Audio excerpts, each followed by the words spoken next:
for speed. Go!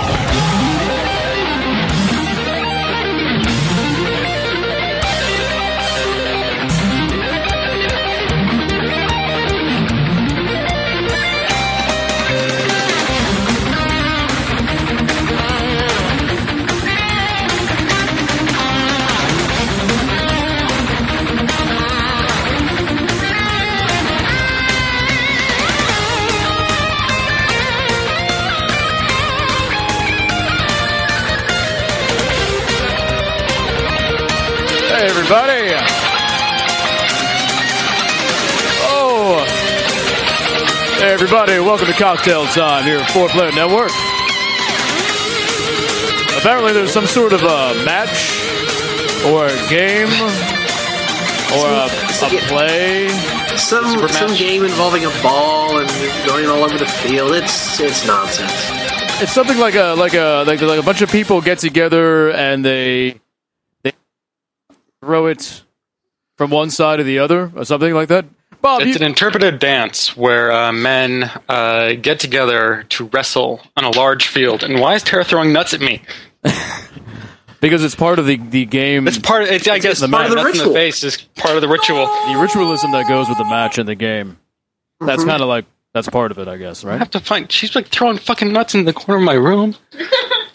That's what you have rats for. Just let them loose. Yeah, I know. That's what we're gonna have to do. Eventually, we'll let one loose, and then we'll hear it go jump, jump, jump, jump, jump, jump, jump, jump, jump, jump. It's just that you're usually the one that is handling the nuts, so she's. Oh yeah, expert nut handler. You are. Yeah, My mic sounds really weird. I don't know why. good juggler. What? My Matt? What? Does my mic sound okay? Yeah, you're fine. My mic sounds weird to me. Anyway, everyone, welcome to Cocktail Time here at 4Player Network. I'm your host of Cocktail Time, Joseph Christ, and with me, as usual, is Bob Webb. How you doing, Bob? Pretty good. How are you doing? I'm doing pretty good. All right. And Chris Davis is back from the dead. Aren't you? I have fought death all week, and I'm proud to say that I'm not hopping along, but I am dragging along. You're dragging along. Yes, that's progress. Yeah, that's so. You got hit with the mega flu. It wasn't a flu. I don't know what the fuck it was. All I know is that as soon as the podcast was over on Tuesday, I headed back to the apartment. It's like God looked down from heaven and realized that I was having a good day. And so he decided that he would gather all the cedar in the world and then all the mold in the world and form them into giant phalluses. And then he repeatedly, throughout the night, just penetrated my nose all night long. That's actually how man was created. At the beginning, anyway. You do know that pollen is basically tree sperm. I was raped by God. So your nose was like a God bukkake type of thing. Yeah. It was. It certainly felt like it. And looking at my tissue box, yeah. It's always all the evidence can always be found in the tissue box. We knew that. Fortunately. So you have to clean up the mess afterwards with something. Right. Ugh. I'm glad you're doing better. I'm glad I'm doing better. You did honestly. sound like crap last week. Oh, I was destroyed. Yeah. There was no way I could broadcast on Wednesday. I took a day off from work that I couldn't afford to take a day off of, so... Ugh. Oh, man. All right. Well, welcome back. Welcome back to the club. The healthy club. So, all right. Let's get right into it. Let's do our toast of the week. Oops, there it is. Chris, since you're back from the dead, feeling better, why don't you start us off? Well, I'm not 100% yet, and if you watched me broadcast last night during 4-Player Inebriation, you notice I didn't drink nearly as much as I had planned to previously. So I'm not drinking anything tonight, plus I work in the morning, so I can't anyway. Right. So, being the 27-year-old single male gentleman that I am drinking chocolate milk. Oh, Jesus. Wow. That's okay. Chocolate milk is good. Just put a little vodka. There's nothing wrong with that. A little vodka in there. It should be fun. Yeah, it's like you make yourself Yeah. White Russian. I didn't think about that. That would be a White Russian. That would Well, be it's missing the coffee part, but Yeah, but you know what I mean. It's, you know. I don't have any coffee. But okay, next time I will do that. I swear. Next All time. right. What are you toasting to tonight? I'm toasting to the one game I got to play this week. And that was the multiplayer demo for Crysis 3. Oh, yeah, we should talk about that because I know nothing about that. You know nothing about it. Well, I can inform you because I love the Crysis series. But it felt just like Crysis 2 multiplayer, and that's a very, very good thing. See, we can talk about this. I did not totally care for Crysis 2 multiplayer. And I am sorry for your loss, sir. Yes, we'll talk about that. Bob! Yes. What's your toast? What are you drinking? So, I found a health potion. Oh, jeez. Okay, no, okay. That's I when you said that, I was looking down, and for a second I thought you got one of those little health and mana potion energy drinks. No. It looks like a health potion, but it's actually I think it's a rosé. Okay. So I'm gonna be trying to drink this shit tonight. I also got a shot of whiskey here for my shot. Nice. What kind of whiskey? It's Crown Royal. Ah, yes. The delicious whiskey. I ended up going to Costco and picking up the big ass bottle of it. The basically the handle. So that'll last me for about a week. Right. or a weekend, you know.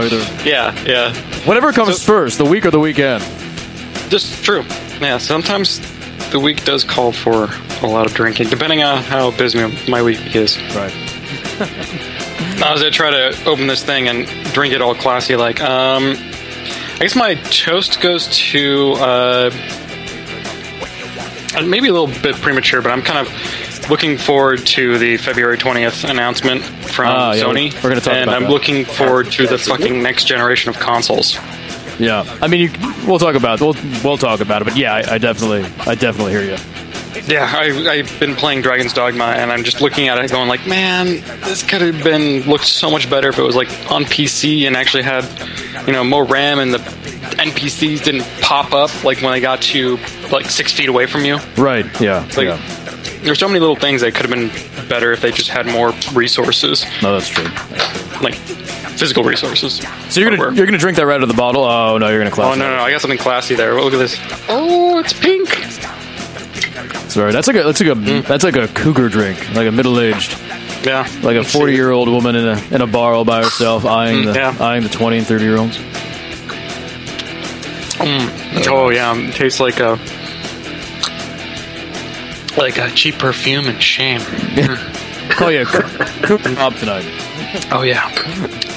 Oh man. All right, I am drinking. I have a little shot of vodka here, and I have.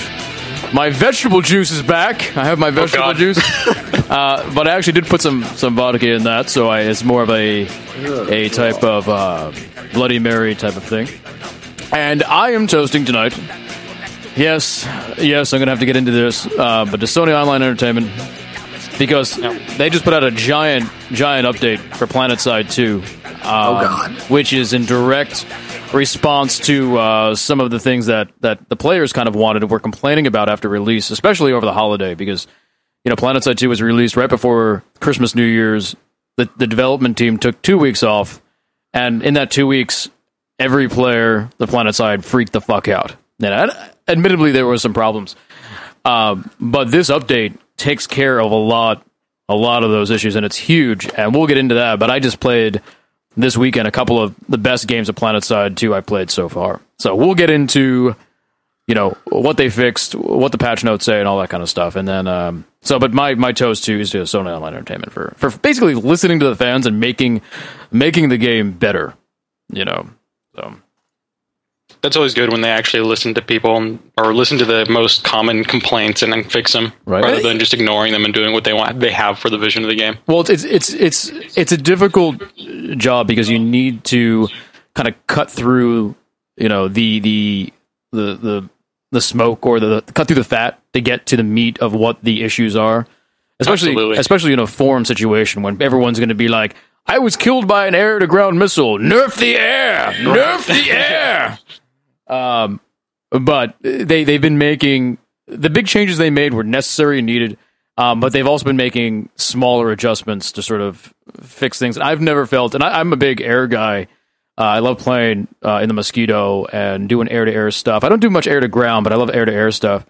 And they've made some significant changes to the air combat and the air vehicles. But I've never felt like, I never felt like the nerf, like that I was nerfed or the nerf hammer came down. I always felt like, okay, well, these are moderate changes that might require a bit of change of playstyle for myself, but I don't feel like their reactions are knee jerk.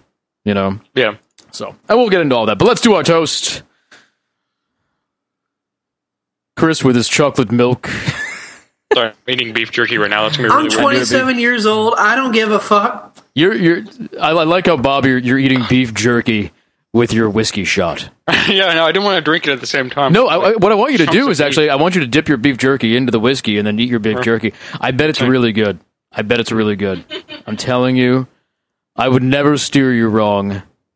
I would never steer you wrong. Right. Try that. I bet that's good. I bet that tastes like the essence of man. Oh wow, that's actually really good. Yeah, see, I bet. I knew. It's good. It's good. Like it's kind of got a little sweet hit to it, but it's got that. Yeah. That's like the essence There's of a nice dry flavor on the end there. The alcohol. The seed of Adam. That's actually good.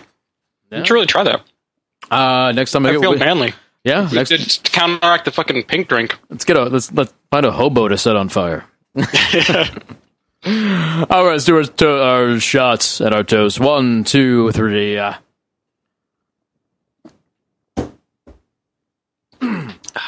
must apologize. My mic is having some issues.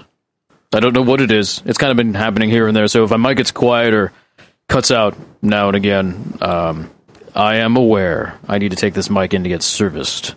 Apparently. So I'm using the mic now. This is it's a Perception 100. It's a decent vocal mic. It's like $120 or something. So you're not using your Sphere? No, I haven't been using that for months. I've been using this since I've gotten the new setup with the mixer and all that kind of stuff. Oh, really? Yeah, it's always been this, which is why one reason it sounds so fucking good. But this mic has probably been through hell and back. I mean, I use this mic to record a lot of all my vocals for all like my punk band's albums and stuff. So this mic has been yelled and screamed into for jizzed on. It's probably jizzed on. It's probably gotten beer in it for about 5 years. So I think the whatever little bits are inside are probably needing some cleaning or waxing or massaging or whatever it is they do at the musical place. So the good news is it's tax filing season, and you might just get a return this year. Last year, what could you use those funds for? Last year I got $60. So I'm not expecting, then to back up the truck, boop, boop, and throw down the gold bars. So just expense the repairs as a business expense and send it to Nick. Yeah. Oh, I will do that. In fact, you know what I do? I'll just buy a whole new computer and send Nick the receipt and tell him to put it on the 4-player expense. That sounds perfectly reasonable. I think it does. I think it's perfectly fine. And, I haven't made Nick cry yet this year, so that... Well, it's still pretty early. Get you one of those OLPC, the one laptop per child, like $100 laptops. It'll have like that kind of candy rim on it. It's really like this big. It runs some distribution of Linux, like a Hello Kitty sort of case. Yeah, I made a what's his name? What the guy who does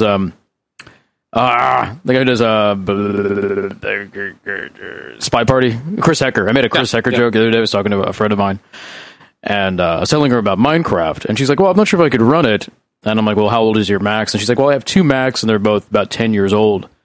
And I said, "Oh, maybe, but Minecraft, it's deceiving because it looks like it has very simplistic graphics, but there's a lot going on in the background. So it's actually it can be kind of an intensive game for an older computer." And she's like, "Well, maybe I can take both of them and trade them in for a newer laptop." And I was like, "Well, you can probably just take both of them and duct tape them together like a GameCube." So she didn't get it. I would imagine not. She didn't. I had to explain. I laughed, and then of course I laughed. I'm hoping that was not your pickup line. No. This is We're beyond that now. But no, that wasn't it. Because that would be a horrible pickup line. You know? Like, hey, baby, can I duct tape your legs together to make one more powerful leg? Make a GameCube. So then, of course, I laugh like an asshole at my own joke because I think I'm just fucking hilarious. Throwing out this reference, and the blank stare that I got back, and then I had to explain the joke, which never. That's always the best. It gets funnier when you have to explain the joke. Usually if you explain it in much more depth than you would need to. Oh, in painful detail. Painful detail, yes. Yeah. That's all the comedians know that. That's exactly how you make a joke. That's the way to get the ladies. Oh, absolutely. Yeah. So at the end of the day, I have two questions for you, Joseph. Yes. Number one, did you get her phone number? Well, I've had it for a while. This was not like a first meetup sort of like I didn't walk up to a girl in a bar and like, hey, so looks like you're trying to run Minecraft there. On that thing, let me tell you this obscure Chris Hecker joke that I'm sure will send your panties flying off into the northwestern direction. Well, then the follow-up question would be, since you have insulted her intelligence, I wouldn't go that far. Well, no, clearly you have. I guess the thing for you to do is, why haven't you sent along her phone number to me? I'm a young, lonely male. Drinking chocolate milk. Drinking chocolate milk. Because if anything, fucking cocktail time. Okay? If anything, help me. If anything revs a lady's engine, it's a man drinking chocolate milk. But you have to, when you meet her, you have to have the chocolate milk stash. Yeah. Yes. Well, that just screams manly. And you're holding a giant glass of it. You know. Maybe wearing a wife beater. You think that would work? No, I would say, like a cardigan sweater. And then you look at her and you're like, baby, there's more where this came from. And you point to a table that has a gallon of chocolate milk and another glass. 2 straws. 2 straws. 2 straws. Oh, Jesus. Well, Valentine's Day is coming up. Oh, yeah. It is coming up, isn't it? Do you have plans for Valentine's Day, Bob? Bob seems like one of those really nice guys. Like, he's very nice. And I imagine like you've been planning a nice Valentine's Day for the past 3 months. No, that's exactly opposite. I will probably plan what I'm doing for Valentine's Day maybe that morning. Oh, okay. Maybe I'm on the drive home from work. I'll tell you where I get this from. Because is Tara watching you right now? She's playing Dragon Age 2. He can't admit it. That's what it is. He can't say... It's Friday night. Maybe we'll go out and do something nice. No, it's actually it's Thursday night. Oh crap! I keep thinking it's the 15th. It's Thursday night. Yeah. I get this. I tell you what happened here. I get this idea that Bob is a super nice guy because Bob just recently, after knowing him for years, like I've added me on Facebook, and Bob's Facebook is just all pictures of Bob in like nice suits. Really? And like nice suits, and then hiking with Tara. That's all it is. Yeah, it's Bob in suits, and then hiking with Tara. There's a perception problem here. Yeah, I mean, did you see not this last Friday, but the Friday before? Mm-hmm. I was covered in blue paint and half naked. That's true. So see, that's why. So with the penis on your back. With a penis on my back. But see, that's why when I saw these Facebook pictures, I was like, who's this guy in the suit? All this prim, proper guy. I was like, oh, that's Bob. Look at him. That was probably me and my brother's wedding. It's because I signed up for Facebook back in 2002. Right. Back when it was still like Ivy League schools that were part of Facebook, because Facebook started at it was like Harvard or something. Harvard. Yep, it was at Harvard, and they only allowed Ivy League schools to go into it. But it's that's like I quickly got over Facebook because it was fucking 11 years ago. I was very upset because I was like, God, I've known Bob for so long. He never added me on Facebook. See, I didn't see. The funny thing is, I didn't even think you had a Facebook because you never talk about it. And people sometimes who are on Facebook have to talk about Facebook all the time. I saw this thing on Facebook, or I put it up on Facebook. And I only knew that you were on Facebook because I guess Tara popped up.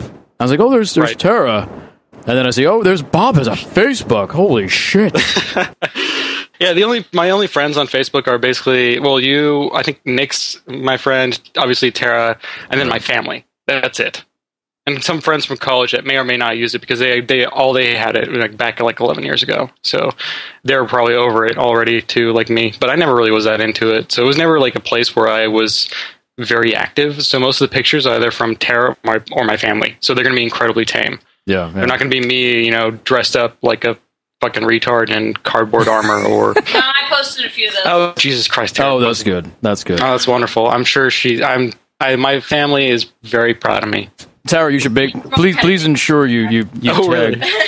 But see, now that Bob is my friend on Facebook, I can put up all these pictures of him covered in blue paint start tagging them? and start tagging you so they appear on your wall.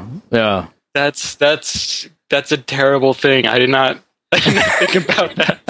And no longer friends. Oh, yes, and Bob unfriends me immediately. Yeah, I don't think my family would care too much if I showed up half naked, covered in blue paint. I'm starting to despise Facebook. I was never really into it. Here's a thought I had.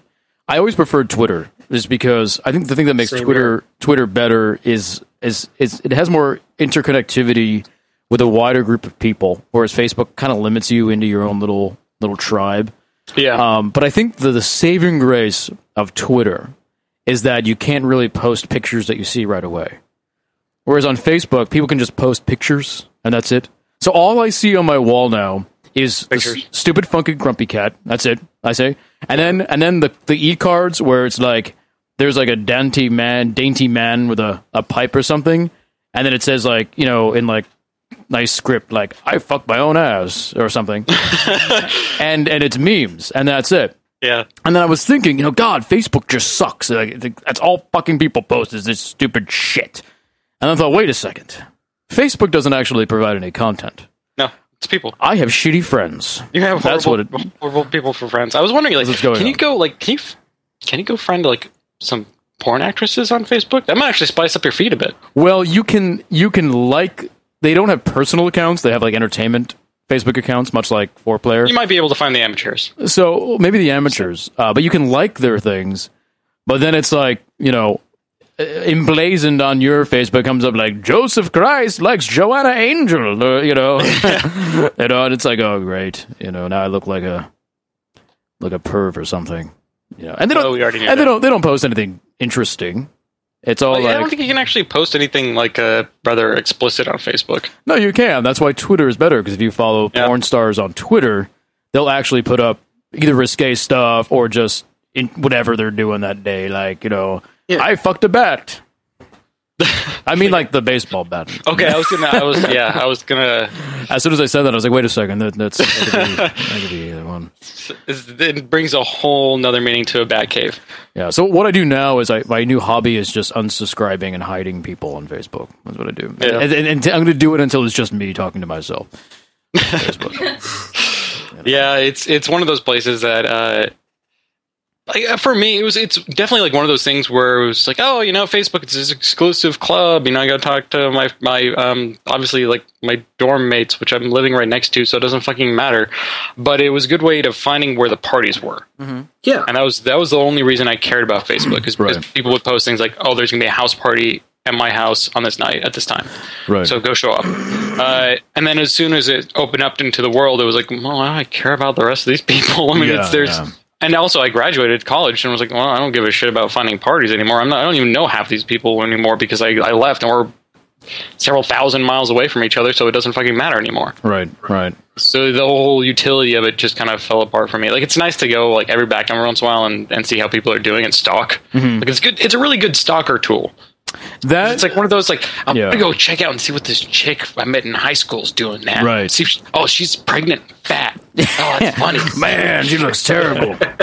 Yeah, you gotta go look through their gallery pictures and see, like, oh, they look awful. Oh, God. I can't believe I used to like her. Oh, my God. You can tell that's a fake smile. You can tell behind that is misery. There's no happiness in those eyes. That's a very good point, because my 10-year anniversary is next year, so... You're young. Mine came and gone a long time ago. Sorry. But it was in Hawaii. I did not want to fly out there. That's a weird place to have, like, That's almost like they didn't want anyone to go. No, that's where I went to high school. Oh, really? Oh, that's right. Yeah. Okay. I grew up on the Big Island. Oh, that's right. That's why I was out in Hawaii. I was like, well, fuck, I don't want to spend like $600 or $700 to fly out there for a stupid reunion. I really don't care about the people there for. Right. Dry or I'll go wet there side? for other reasons, but I wouldn't want to go there out there for a reunion. I've been out there since then with Tara, go vacation, but yeah, I wouldn't want to go out there for a fucking reunion. Just out of curiosity, did you grow up on the dry side or the wet side? Dry side, well, halfway through. I mean, I spent a few years on the dry side, and then I lived in Waimea up in the Big Island for a while, and that was there's a line in Waimea. It's really cool because you'll be driving down the one road through Waimea, through the second stoplight in the town. There's only 2 or 3, and then you'll hit a wall, and it's like especially if you're driving around 4 to 5 o'clock, it'll start to rain every day. It's just very cyclical. Like it's every day. You got the fog that rolls in at night. You got rain this time, and you hit a wall, and it just starts raining. And you can actually see like a physical divide of like, oh, this is dry side, and this is the wet side.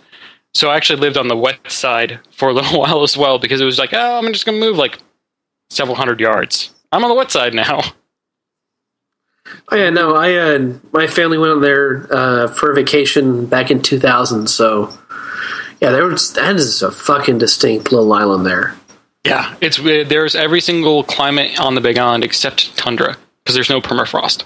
Yeah, it snows. It does snow. We actually in high school, it was part of the seniors' obligations to whenever it first snowed up on Mauna Kea, the big mountain that's up there where they have all the observatories. The people would get up at like 5 a.m. with the trucks and drive all the way up to the island, up to the top of the Mauna Kea, pile in a bunch of snow into the back of their trucks, drive all the way back down to campus, and just unload snow into these big piles onto the middle of campus. And people would just have snowball fights all day as long as the snow lasted. Because it would be like 70 or 80 degrees out. And the snow would never reach that low. It would always be just on the tip of the mountain. Wow. That's pretty awesome. Yeah, but of course you get the kids that drive up there and don't know how to drive in snow. So I was born in Colorado, and I actually I've driven in snow out there before.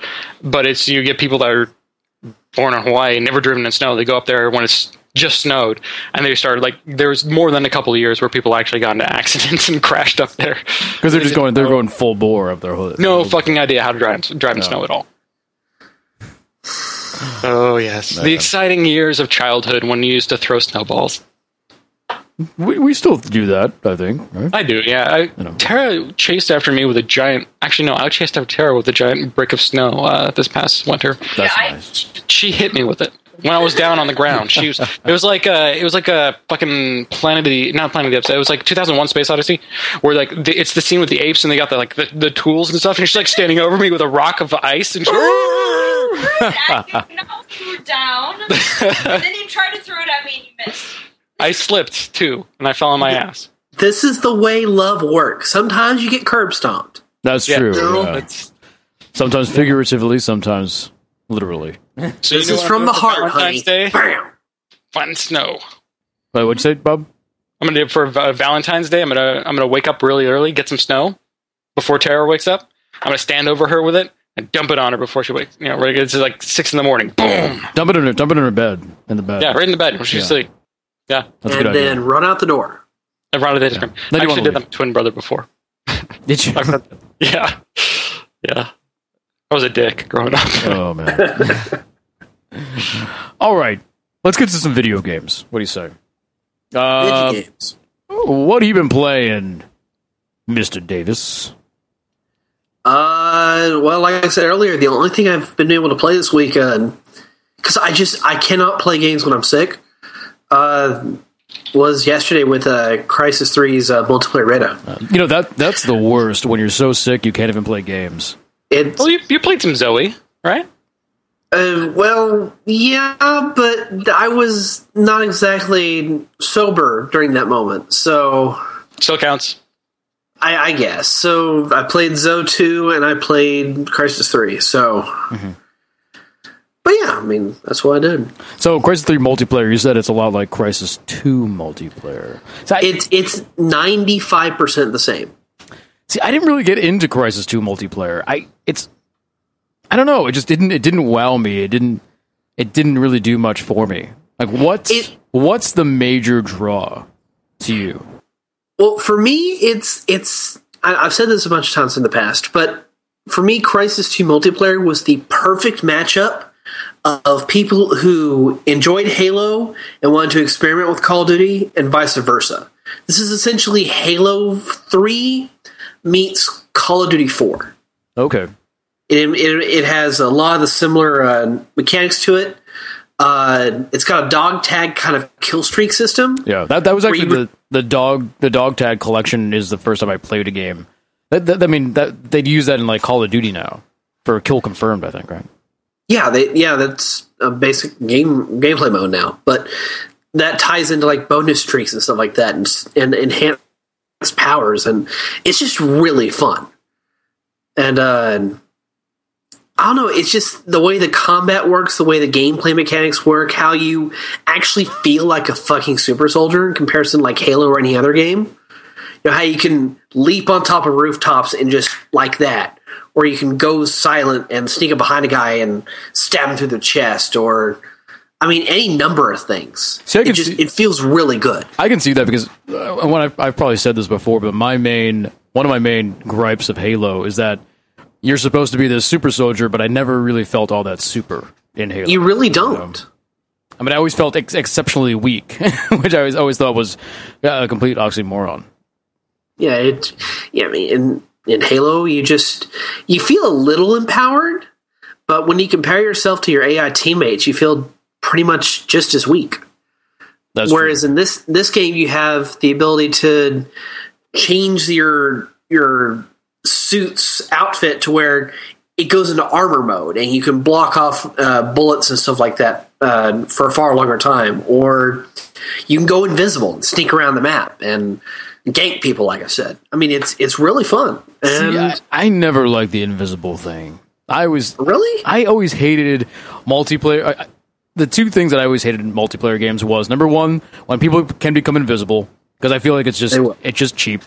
And number two, when people can become the other team, like the spy in Team Fortress. Oh, right, yeah. I just always felt like it was just cheap. Like, and both of those things are in heavy use in Killzone 2 multiplayer. And I just always felt like I think they're called infiltrators in Killzone 2, perhaps. Whatever ones can pretend they're your team. I just found them so fucking annoying and so fucking cheap. I don't know.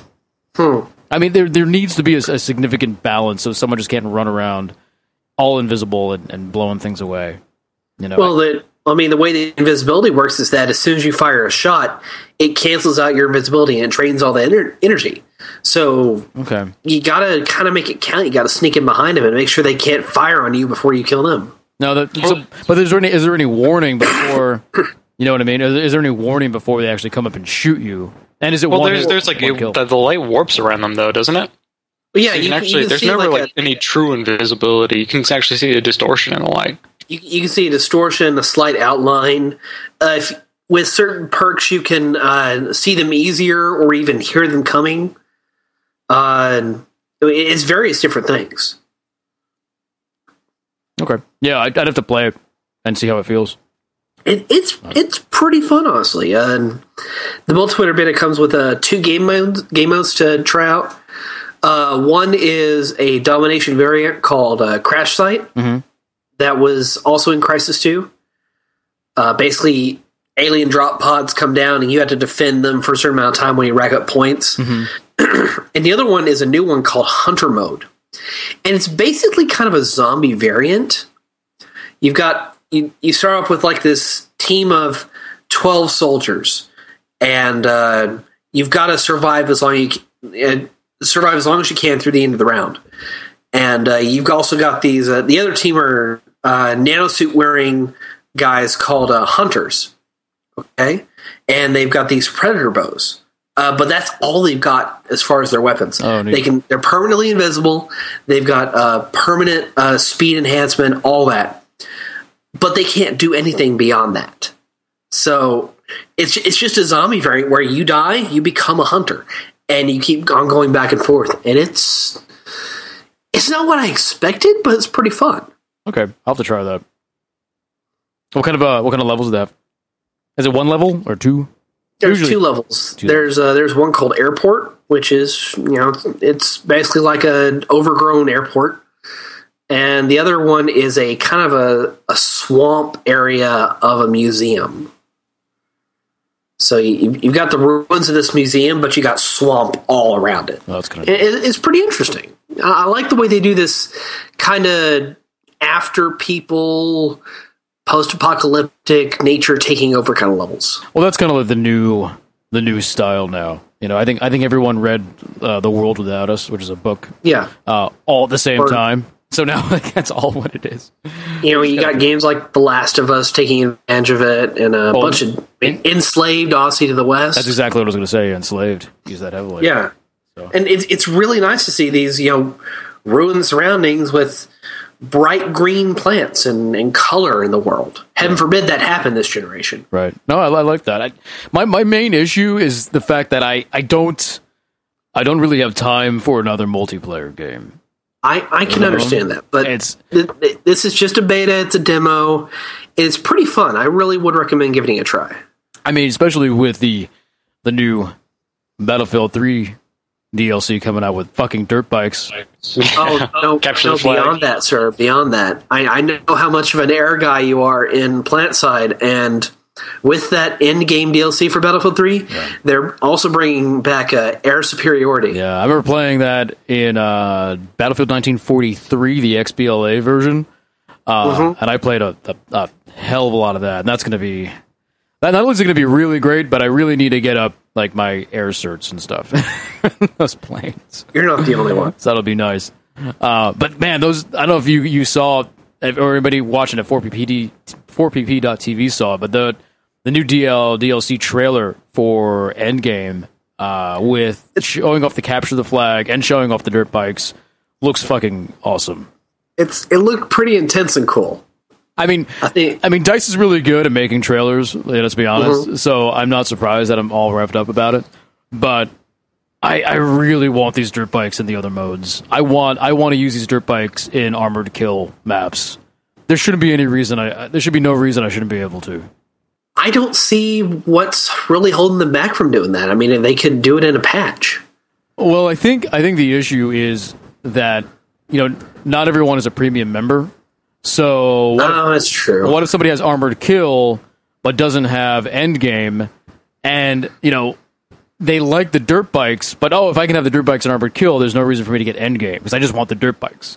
So by keeping the dirt bikes in the Endgame maps, it makes people buy that DLC just for the dirt bikes. And then and maybe down the line in like 5-6 months they'll unlock dirt bikes for all the other maps or something. Yeah, they'll kind of do like what Bungie did for the Halo games. Yeah, but for right now, it's like, oh no, we need people to wanting those fucking dirt bikes.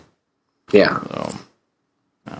What else besides? You said you played one other thing. I Zone of played Enders. Zone of the Enders, the second runner. This is the HD version. HD version, yes. How is it? Honestly, it's the gameplay is a lot better than Zoe 1. It's a lot more challenging. Right. And to that end, I was getting my ass kicked left and right in a bunch of the boss fights. Yeah. When I never had a fucking problem with Zoe 1. So I know I wasn't that drunk. So they definitely amped up the difficulty. But it is fun. Yeah. And if you've never played Zoe 2, you really have to, especially if you played Zoe 1, because everything that was broken about Zoe 1, they fixed, and everything that was good, they amped up to 11. Oh, nice. I think I have what a if you copy haven't of played it. either?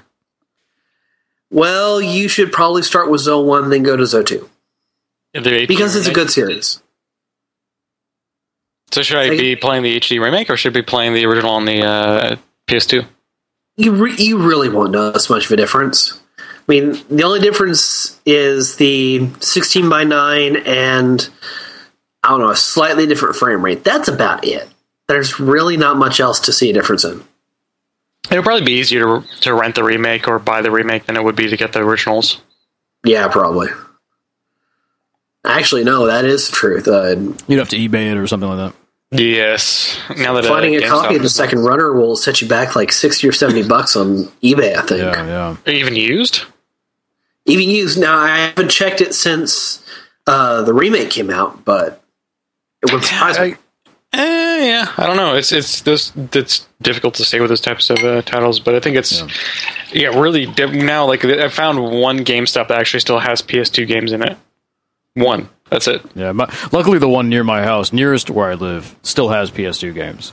But they've been Do slowly... they have the cases though? Oh yeah, Like yeah. The one I saw didn't have cases at all. No, Like, they're all in like the little loose sleeves. Yeah, I know what you mean. The place by me, they had the sleeves and the cases, and then they sold all the sleeves. Remember they had the big sale, and we did the show where I was showing you guys. I got like 20 PS2 games for $20 or something, and we were going through them. So they got rid of all their sleeve games. So now that's all that's left is the cases, and they're still there. And apparently someday, at some point, they're supposed to go through and get rid of these and have a big sale on those. And I'm just kind of circling the carcass, waiting, or circling the guy, waiting for him to collapse so I can go in and feast. But it's been a while now, so Well, you need to get a cap card so you can actually fucking broadcast these for Way Back Wednesday because there's so many good PS2 games, so many good ones, and I have a couple of hundred PS2 games. Yeah, it was probably. I mean, aside from this latest generation, it ran really long, and it had probably the most really groundbreaking titles in that generation. Imagine being PS2 just one. Imagine being a collector and wanting to just sort of complete your PS2 game collection. Fuck, that's a lot of fucking games. I mean, dude, I just want to watch without shovelware. I just want to watch you play Fantavision on the feed. Fantavision? What's Fantavision? Fantavision was actually one of the launch titles for the PS2 in North America. It was basically kind of a rhythm game based on fireworks. Okay. That sounds oddly familiar. Yeah, there was one a couple of years back. I can't. There's real life. Yeah. It's got a kind of a creepy real life video factor to it. Yeah, I'm looking at it right now. It's fucking weird. But it's fireworks. Yeah, it's fireworks. But it's why is it? It reminds me a little bit of what is it called? They did Child of Eden. Oh, Eden. That I know what you're talking about. I forget. Yeah, what the fuck? The Xbox One. That was the HD one. It was the Kinect title. Yeah, god damn it. There's an Xbox game where you fly around. You basically like touch up different little floating spheres at the same time, and you make music. It's going through. It's the same guys that did Child of Eden. Oh my god! Why can't I think of Rocket.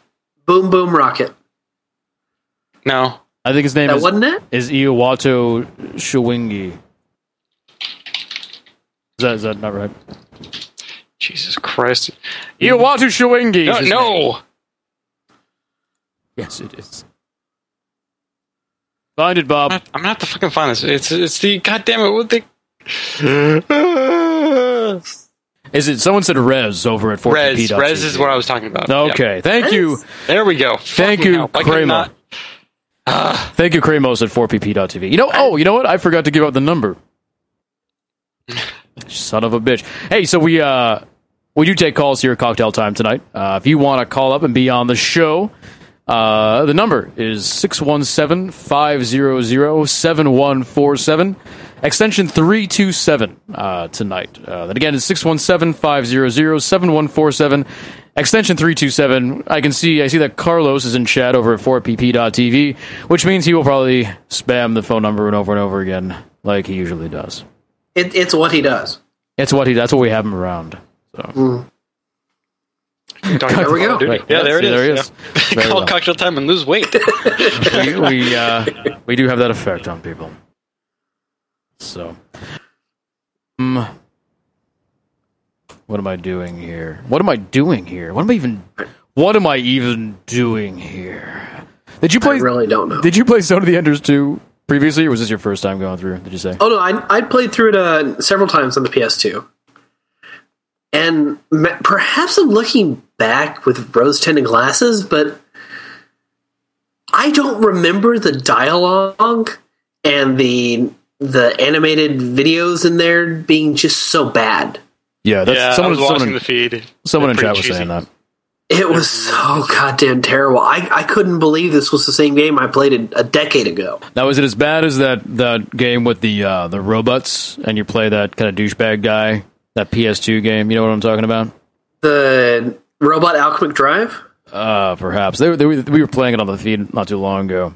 And it's the one where the robots kill Grandma. Rad! I'm sorry. Robot Alchemic Rad, that's Drive. the one, yeah. Grandma! It's not that bad, but it is pretty terrible. I wish it was that bad. I should all be that bad. Why do all the good things have to be terrible? Because life is a festering boil. It's true. It's true.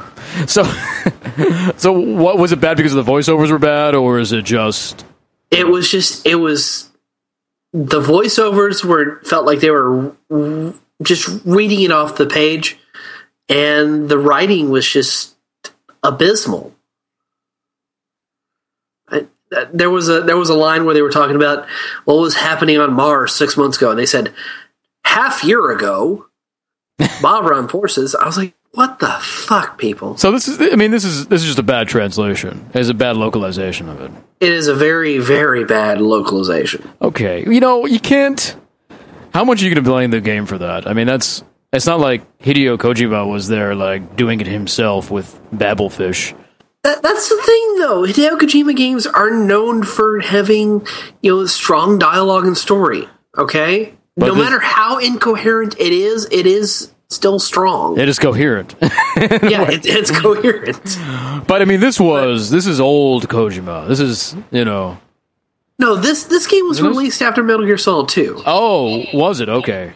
Yeah. All right. I wasn't. Zoe 1 was the reason Zoe 1 sold well and warranted a sequel was because it shipped with a copy of the MGS2 demo. I see. Okay. So, Well, your concerns are valid then, because that's really weird. yeah. Oh, Bob, what have you been playing? Everything. Everything in the world. Everything in the world. That's Yeah. good. Well, mostly I've been playing Dragon's Dogma. I'm actually I think I'm on the last quest. So I'm almost done with the game. So which quest are you on? Go kill a dragon. Well, that's technically the whole game. You're going Yeah. toward the killing of the dragon. Salvation has been dealt with going to kill the dragon. Okay. Yes, it's the end of the game. Nice. Are you going to kill it with the long wooden bullets? Yes, That we discussed last time? Well, these are actually infused with psionic energy. So there is a kind of a psychic kind of kinetics. Telekinesis. Telekinesis is that what it is? That sounds perfectly reasonable.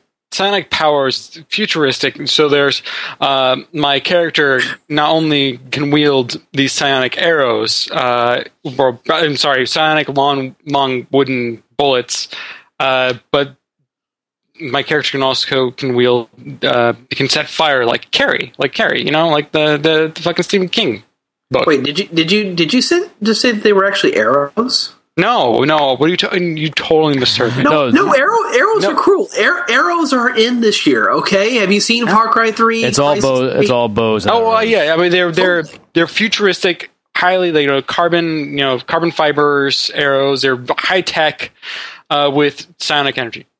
That's cool. That sounds great. Arrows are the new 4-player co-op this year. Exactly. Yeah. So I'm on that final mission to defeat the evil terrorists with these. No, it's a space cyborg dragon. it's a space It's a cyborg. cyborg space dragon. It's a synthetic organism with Right. that has wings. The thing is, you have to kill it before it has a chance to transform into a spaceship. Right. Oh yeah. No, that's definitely true. Yes. That is really this game just keeps sounding better. The more y'all talk about it. We thought you'd love it, Chris. You lover of sci-fi-ness. I should really check this out. It is amazing. It's awesome. I'm having a lot of fun with it. I'm spending way too much time playing it. So I would say which level are you? But since we're talking about a sci-fi game, I would say I'm rank which 30, rank are you? 35. Yeah, I think. rank 35. That's not that much. I would have thought you'd be higher rank. I might be actually shit. I'm actually up to rank 40 now. Yeah, because I'm ranked like 52, 53, and I'm in some end game. I don't remember what rank or level, whatever you want to call it, I was when I fought the dragon, but I think it was in mid 40s, late 40s. Yeah, your pawn, your cadet was ranked. Yes, my cadet. When I commissioned your cadet to join my ranks. Ah, good. I think. Have you been going on missions with your cadet recently? The last mission we went on was probably. Let's see how long we can keep this up. Yeah, it was probably about 3 weeks ago. No, maybe two weeks ago. No, yeah. Because I was wondering if you had 2 weeks ago. So start date January 4th, 2013. That would have been 2013. I'm sorry. So and we did a mission. We were going into the reactor in Grand Source blew up, creating a huge crater in the middle of the reactor. And so we had to go into the reactor to fight off the mutants that have formed from the radiation. Right, probably, yeah. The fallout, yeah. The fallout mutants that from the radiation. And they're apparently, when you go down there, at the point I'm at right now, there's a lot of them.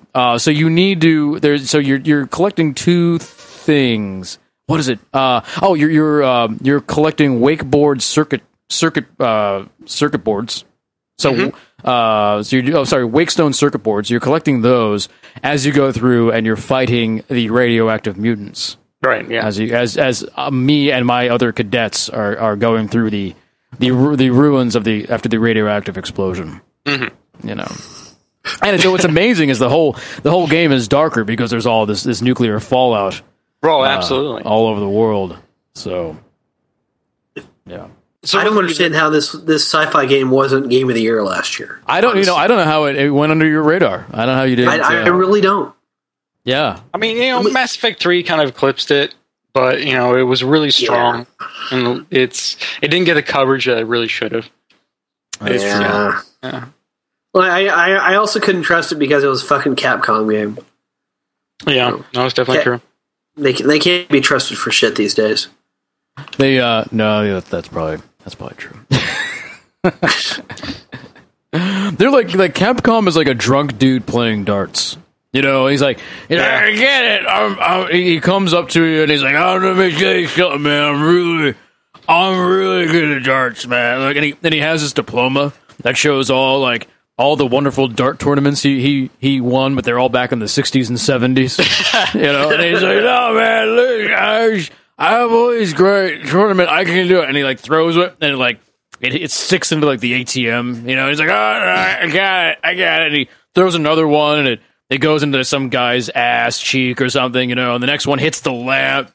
And just the moment when you're like, this guy is a fucking douchebag. He's drunk. I don't know what. Maybe he won some tournaments back in the 60s and 70s, but he lost it. And he's like, all right, one more time. And he passes out, and in middle of passing out, his arm flings out, and he gets a bullseye. and then he's on the ground, passed out, pissing himself. And that's what Capcom is like. Yeah. Yeah. And eventually he'll get up and he'll start drinking again and be like, let's play some darts. So. Did I tell you about the time I won this tournament? He forgets the entire thing even happened. Yeah, he has no idea. Yeah. So this is one of the few times Capcom hit a bullseye, I think. Oh, absolutely. Yeah, because they've had some pretty shitty titles these past couple of years. Ugh. Yeah, we don't even. Most of them have begun and ended with the words Resident Evil. Yeah, that's kind of that was sort of their low point, I think.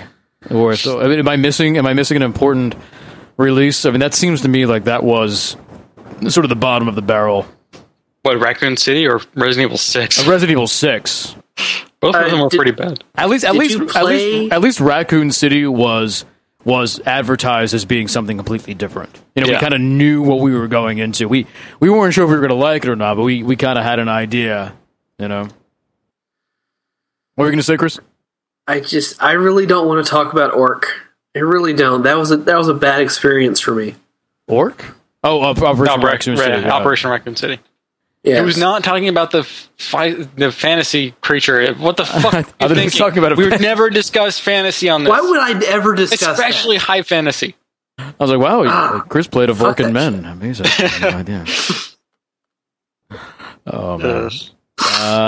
Let's take a caller real quick. All right. This is going to be a caller with the last 4 digits, 8471. All right, 8471. You are on cocktail time.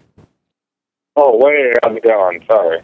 What? Huh? There's a lot of lag tonight. Oh, that's cool. Yeah, Hello? it's like there's like a super metal lag. It's like 2-3 seconds or something. Yeah, it's pretty bad. Yeah. I actually had 2 questions, if that's all right. Oh, okay. I mean, it's on you. You're the man of the hour. Of the 2 hours it is. Did you have Well, if you don't mind us asking, Hello? who are you in chat? Big Boss likes cheeseburgers. Oh, it's Big Boss again. Hey, How come every week you come on and Yeah, you're like, man, the lag's really bad. As if it hasn't always been bad. well, yeah, I just like to remind you guys, maybe you guys will get a better one. I don't know. I livened it up a little bit. Yeah, there's not until they put out a new version of this system. There's not much we can do. I can write the developer a scathing email, but I don't think that's going to help out. All right. Well, actually, my question was going to be, you could choose any video game character today. Like, who would you want to be? Like, I would be the dude from Hotline Miami, just killing people and being on acid all the time. That's a beautiful dream you have. And attainable, which is important. Having dreams that are attainable, I think that really helps to drive a person. That's like a backup plan. Yeah, definitely. Yeah, that's not really a plan. That is a backup plan. I don't know, Bob. Who would you be? Oh man. Well, shit. this isn't an easy question. Just to throw that out there. It's not really easy because there's a lot of you can try to go with the characters that are absolutely identifiable that have names that people know, like I would want to be Link or whatever like that shit. Or you can go with the games that are I would want to be this character because I want to live in the world that they live in. Like I would want to be my character in Dragon's Dogma because the Dragon Dogma universe is fucking awesome, but I wouldn't want to do that because there's fucking monsters everywhere. Yeah. Or like I would want to be my character in Dark Souls because I would never really die. I would just have, come back and as being undead and just kill shit and be crazy. But if I would actually, if there was some character could be that in a world that I would actually somewhat enjoy, maybe Skyrim. I could see that. I can see Since that. it's in a kind of an environment that I would find really enthralling, because obviously earlier there's nothing but pictures of me backpacking on Facebook, so I love to go out into the wilds, and Skyrim is fucking gorgeous. It's cold, but I could probably deal with it. I love the whole Norse mythology, and that kind of has that kind of tones in there, the kind of that whole crazy beard dudes and axes and kind of crazy storyline going through there, and the culture is really kind of interesting as well, and there's lots of kind of history in that, which I could find really interesting. I can see that. That was my first thought, Bob, because I do a lot of like SCA stuff. So I was like, wow, I kind of do this anyway. But since you took that answer, I'm gonna say one of the boat drivers from Hydro Thunder Hurricane, because that seems like it'd be really fun. Racing boats. Yeah. I like boat racing games. They don't make enough boat racing games. Like, can we just get that out of the way? Like, They really don't anymore. What happened to all the boat racing games? I have a game that I'm going to be racing boats in that on Kinect that I'm going to be playing next week. Oh dear. Oh, Yeah. What is it? What is this called? Boat Racer 2000. No, that's not the real answer. It's a surprise. Oh, okay. But yeah, I mean, if you look, I played before, but I've never broadcasted it. If you look back at the PS2, oh, I know what you're gonna play. Yeah. I know what you're gonna play. There's a picture of you playing this game. Oh yeah, there is. I don't know if anybody saw it. Yeah, okay, I'm not gonna say, but I know what you're playing. Well, I think you are legally obligated to wear a Hawaiian shirt open with aviator sunglasses, a corncob pipe, and a captain's hat throughout the entire thing. Actually, what I was wearing was better.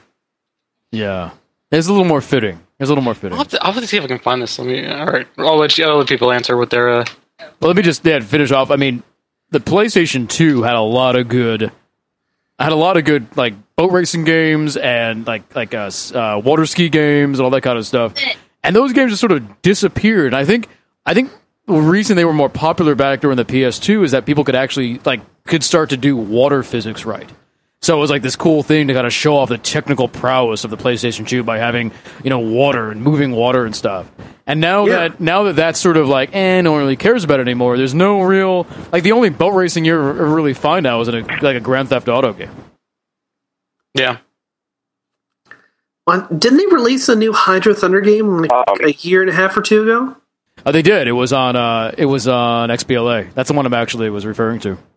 Okay. So, how about you, Chris? Looking over my list of things, I guess there's one of two characters I would really choose. I mean, I guess for the story and the universe, I would have to go with Gordon Freeman. Because he's fucking Gordon Freeman and he's saving the world and he's a badass. Hello? No, we hear you. Yeah. I was Big Boss was saying something. What's up? What? I think Big Boss was about to say something. We lost him. He hung up. Oh no! He's listening at home. All right. Well, and the other one I would choose would be El Presidente in the Tropico series. That's a good choice. You're the president of a banana republic. You can have anybody you want arrested, shot, killed, sent to Florida, whatever. You've got supreme power on your little island. But you don't give a fuck. But here's my question. Is there any point, because in a lot of these games, where your people will revote and then string you up? Yeah. Oh, yeah. They will try sometimes. There will be armed insurrections against you. Okay. There will be assassination attempts by llamas on you. I mean, everybody's kind of out to get you in some way, shape, or form. It's just about keeping them calm and making sure you have a good secret police force. Right. And you're good at that sort of thing. Oh, yeah. Yeah, it's all about just learning what the people want and then giving them only a portion of what they want. I'm seeing this dark side come out of you, Chris. Actually, it's the way these games work. You got to play them. They're hilarious. When you say something evil like that, you have to take a sip from your chocolate milk. Get your mustache going on. So, since Big Boss disconnected, he actually, I told him to type out a second question in chat, and he says, if you could be any character from in a modern setting, what would it be? Any character in a modern setting. Modern setting. So are we talking like any character thrown into a modern setting, or just any character in a modern setting? Well, I mean, I would assume that they're in a modern setting. Yeah. That's more difficult to say, because there's not a lot of games in modern settings. That actually really narrows it down quite a bit. El Presidente! Like Skyrim in a modern world. Okay, so what you thought, Joseph? Like any character, but in a modern setting. Oh, any character in a modern setting. You know what? I would be The Witcher. Oh, yeah. In a modern world. That'd be cool. Because I could see him in like sort of like a Reservoir Dogs, like black and white, like 1950s suit, but with the long white hair. Yeah, that'd be kind of good. Man, let's see. So, and he gets the ladies, puts them in his cards. I would be my character from Two Worlds 2, who was a wizard. Uh-huh. But I'd be homeless in a modern setting. Well, all wizards are homeless in a modern setting. Oh, I mean, you need to go back to the Hermitage, and that's your source of power. Yes. All homeless people are wizards. Exactly. It's a kind of underground society. It sort of is, yeah. Mm-hmm. I would have to give it to Isaac Clarke from the Dead Space series because that man needs a break. He needs to live in a world that doesn't have flesh-eating giant necromorphs coming after him daily. He'd still be homeless. He'd still be homeless. Yeah, he'd be homeless, but he wouldn't have to worry about that. I wanted like someone just to draw all like everyone's favorite video game characters, but homeless. Like a homeless Link or a homeless Link, homeless Mario. Oh god, homeless Space Marine from Doom. Yep. Speaking of which, how are you feeling about Dead Space 3, Chris Davis? Because you're Mr. Dead Space. Is that out yet? No, it comes out Tuesday. Okay, that's what we talked about this. Coming out. I need someone to co-op with. I'm probably gonna get it. I'm gonna get it launch day. But I played the. In fact, I just got my Amazon confirmation about an hour ago. But I played the demo, and it's okay. I don't know. It's Dead Space. It seems to be a little more combat oriented. We have to say there's the Lost Planet feel, which has been the joke for months now. But you kind of being more of a Dead Space guy than I've been. What's your kind of take on this whole thing? Well, I'm hoping against hope, and if it turns out to be the way it is in the demo, I'll be pissed off. But supposedly, at least for demo purposes, Universal Ammo is only in there for the demo. Oh, is that true? Because I was wondering that because I had heard that they took Universal Ammo out. And then I'm playing the demo, and I'm realizing it's back in, and then I'm asking chat, and they're like, no, they didn't take it out. And I was very confused about what was happening there. Yeah, everything I read says that there was a controversy about this coming out of E3, and they addressed in the community saying that wasn't final, and that wasn't going to be in the final product. That was only there for demo purposes. Why would they even have it? This demo is what was shown at E3. This is what we played. Yeah. So why even have it in there at all? Here's what I think. I don't think it's that they were it was only in there for the demo. I think there was such a backlash. Their story became, this is only in there for the demo because there's 2 fucking guns in the demo. There's nothing to keep them from just having those 2 types of weapons in the demo. 2 types of ammo in the demo. So I think that's a backtracking excuse, honestly. Yeah, so I'm really hoping it isn't the case. But other than that, I'm kind of okay with the human combat. I don't see how the crouch ability is and covers it. I don't see how that's necessary, really. But I mean, it works. I don't know. It's okay so far. It's hard. It doesn't feel like a true Dead Space game just yet. Well, here's the thing. I know it's in there somewhere. Here's the thing. I mean, I played the demo and they're like, take cover, and taking the cover, just felt really weird and didn't really dirty. It wasn't sticky at all. Like I just sort of crouched near the cover. It wasn't. It was really shitty cover. It was really shitty third person cover. So is it partial cover? Like you're actually.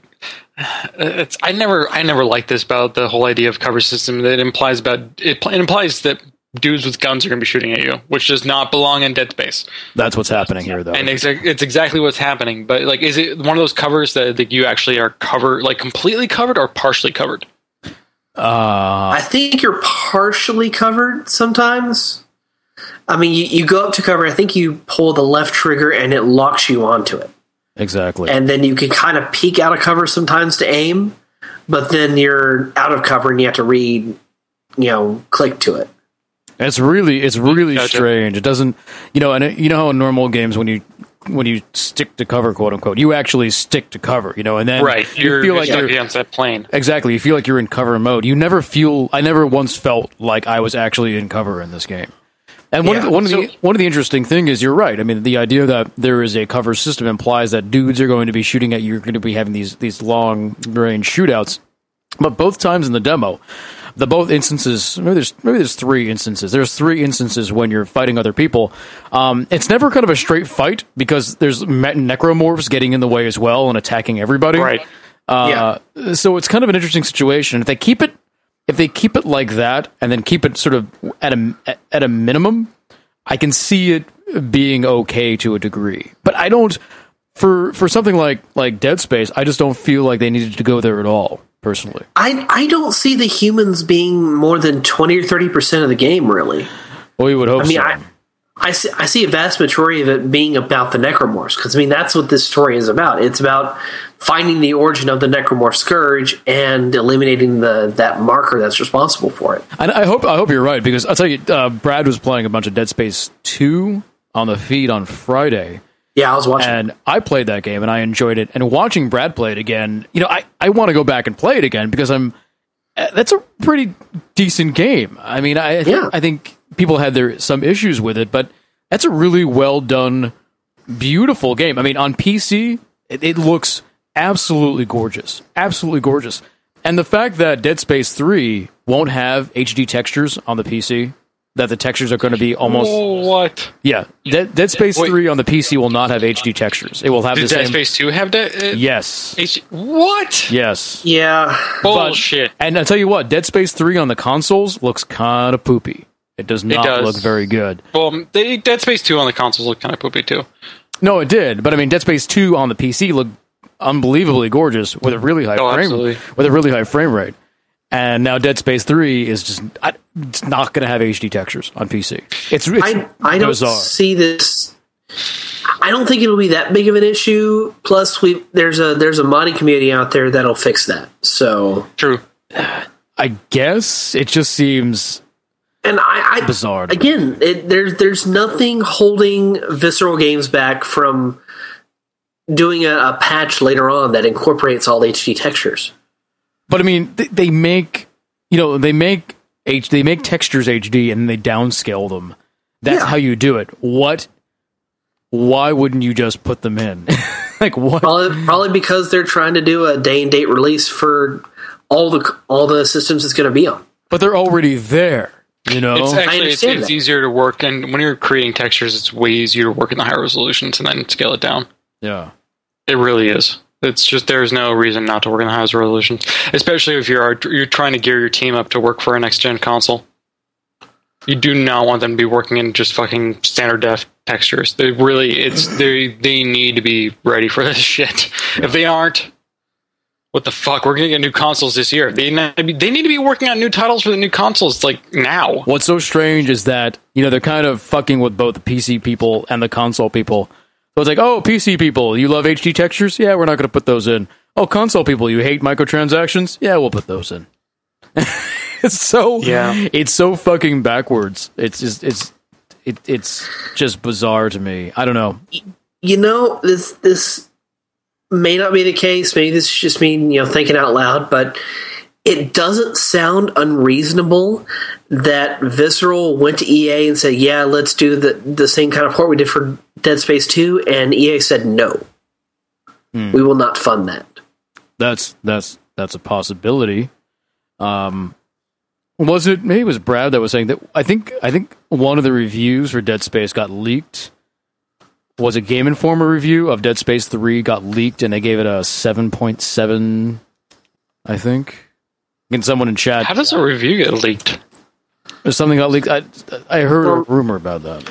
I mean, reviews, can link sometimes because they're already done and they have an embargo date. Yeah. So I don't know if someone in chat over at 4pp.tv can look that up. I don't know. Let me know. Go ahead. I had my review of Skyrim done 2 days before the game was supposed to release. So yeah. Well, you got a review copy. Yeah. So fuck you. Yeah. You know what the best part of that was?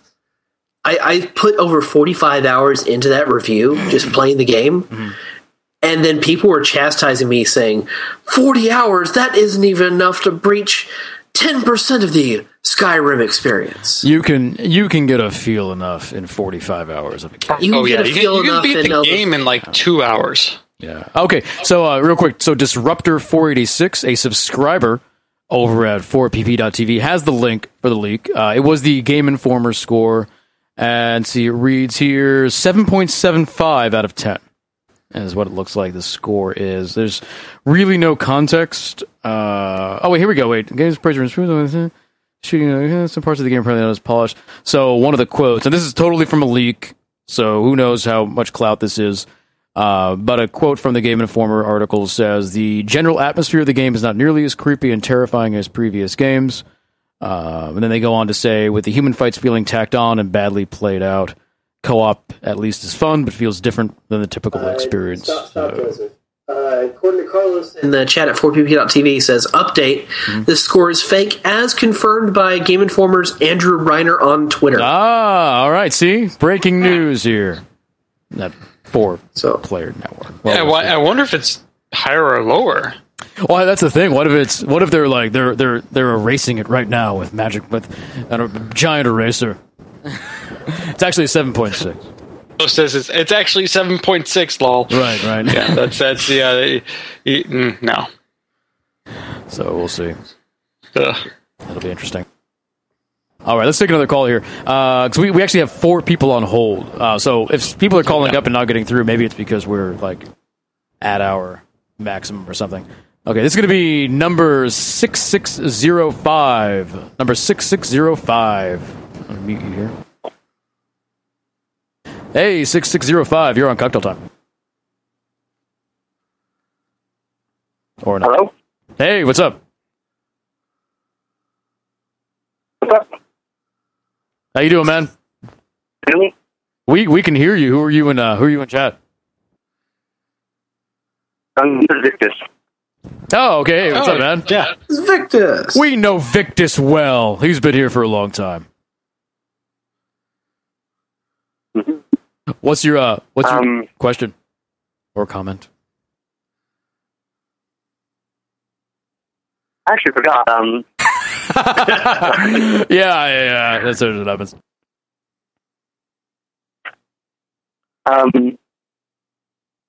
Gosh. No pressure. No pressure. Be quiet, sci-fi. Oh yeah, I just have one comment. Nerds. Oh. Fucking Victus. And he hangs up. And that's how Victus lost his mod ship. Right. True story. Oh man. I could do that right now. We'll just get out of that part. Yeah, take that off. So anyway, I don't know. I heard echo for some reason. I don't know who it is. Not me. What? Echo. I hear my voice. Okay, it's gone now. Okay. Muted. So I don't know. Like, I'm gonna play Dead Space 3. I'm gonna get right in there. But man, I don't know. I'm worried. I need someone. Here's what's gonna happen here. I need someone to play co-op with. I don't want to play this game alone because I think if I play it alone, I will have a sad experience with this game. I'm more than willing to play co-op with you. Right. My issue is that since I'm reviewing the game and I want to get the full story experience, I had to play single player first. So you got to give me 4 or 5 days. Isn't the co-op just single player with a person? Well, no, it's the co-op I kind of like. It's the co-op that adds just enough to the story that you have to play through it at least twice to get the full experience. Are you sure? Because I played through that demo both, co-op and not, and it was exactly the same. And it's drop in, drop out co-op, which means like I don't think it makes a difference. And see, I'm willing to disagree with you on that because, I mean, with Carter's hallucinations, I'm willing to imagine that you could have a significantly different experience. So I see. Carter? You're getting all... Was it Clark? No, there's Isaac Clarke, and then there's the other guy, Carter, I believe his name is. The guy that was from Dead Space 2? The crazy dude from Dead Space 2? No, that's... I forget his name, but no, he doesn't appear in DS3. Okay.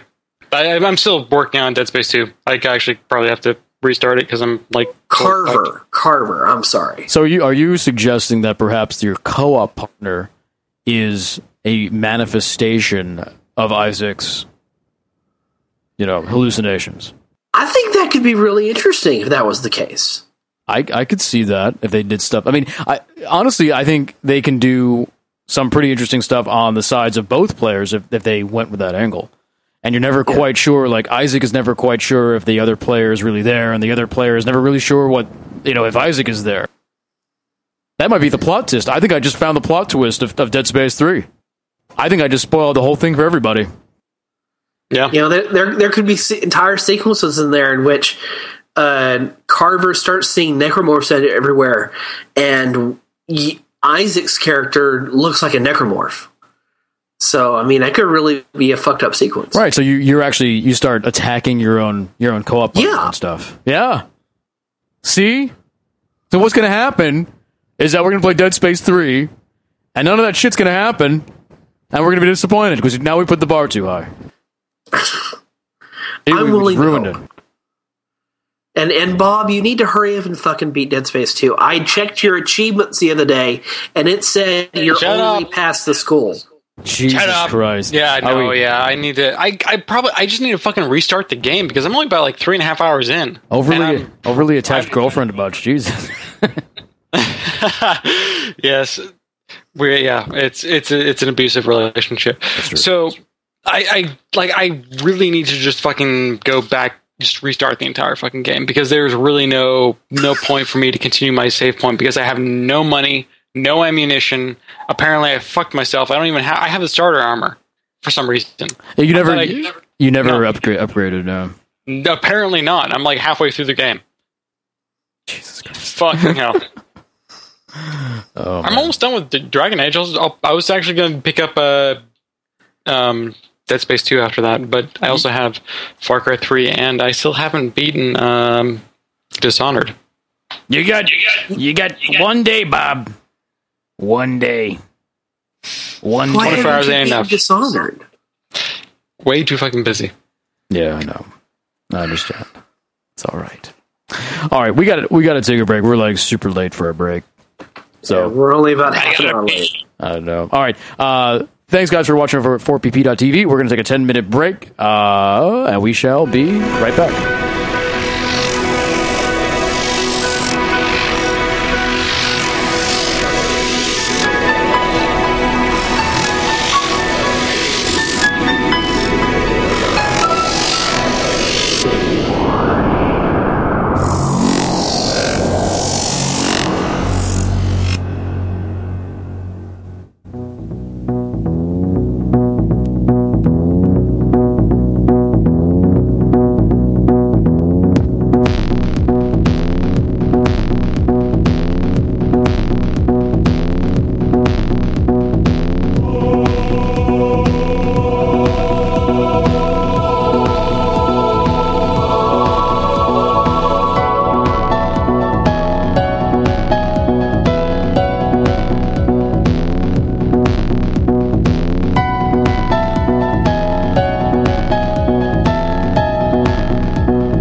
everybody. Welcome back to Cocktail Time, your 4-player network. I want to thank everyone for watching at home over at 4pp.tv. Especially thanks to our subscribers. Subscribing to 4-player network, costs like $5 a month and helps us keep the doors open and the lights on. And we appreciate it. If you like what we do here, all the games we play, all the podcasts, all the live shows, all the content on the website, definitely please think about subscribing. You can be a wonderful, wonderful addition to the family. Oh, you're all family, but, you know, people like Victus and Sizen and Lost King and Dire Wolves and Evil Jim. And our subscriber of the month. And our subscriber for February, which is Reborn Revolution. That's right. We have a subscriber for the month every month. Reborn Revolution is this month's subscriber of the month, and subscriber of the month gets to choose a certain game we play all month and do a podcast about it. I think her game was Crash Bandicoot 3, if I remember correctly. We just did a podcast this weekend with last month's subscriber of the month, Mr. Oblivion, to talk about Phantom Dust, and we actually talked about Phantom Dust and Honey Boo Boo is what we talked about. Oh, nice. There was a lot of... They go hand in hand. They really do. When I'm playing Phantom Dust, I really think about Honey Boo Boo. Oh, absolutely. You know, that's where I'm at. You know, surprisingly, Brad had never heard of Honey Boo Boo. What? He's like, who's this? Oh. He's like, who's this Honey Boo Boo? Brad is basically Honey Boo Boo. That's my Brad impression. Brad is an older Honey Boo Boo. An older male Honey Boo Boo. That is not far off. I don't know if Brad's an older Honey Boo Boo. He doesn't squish his stomach. I mean, Brad is not like... Get my go-go juice. He does have his go-go juice, but he calls it drank. Purple drank. Yeah, he's basically an older male. Honey Boo Boo child. He's matured. Honey Brad Boo. Honey Brad Boo child. Honey Brad Boo child. Play some Tomb Raider. Child. My purple drank. Honey Boo Brad, Lost King is said over at 4PPW. Oh yeah, that works. Honey Boo Brad. Honey Boo Brad. So, Mr. Oblivion wanted to talk to us about Phantom Dust and then the downward spiral of American society. So that's fair enough. Yeah, that's what we talked about. So we'll see what Reborn brings to the table this month. We'll see.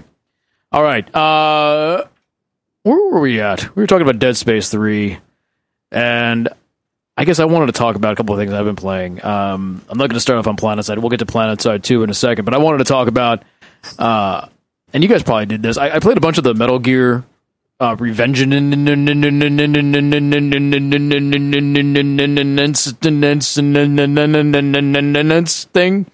You know that game? The one that's coming out by Platinum Games? What was it again? I'm sorry, I didn't catch it. It's Metal Gear Revenge. I'm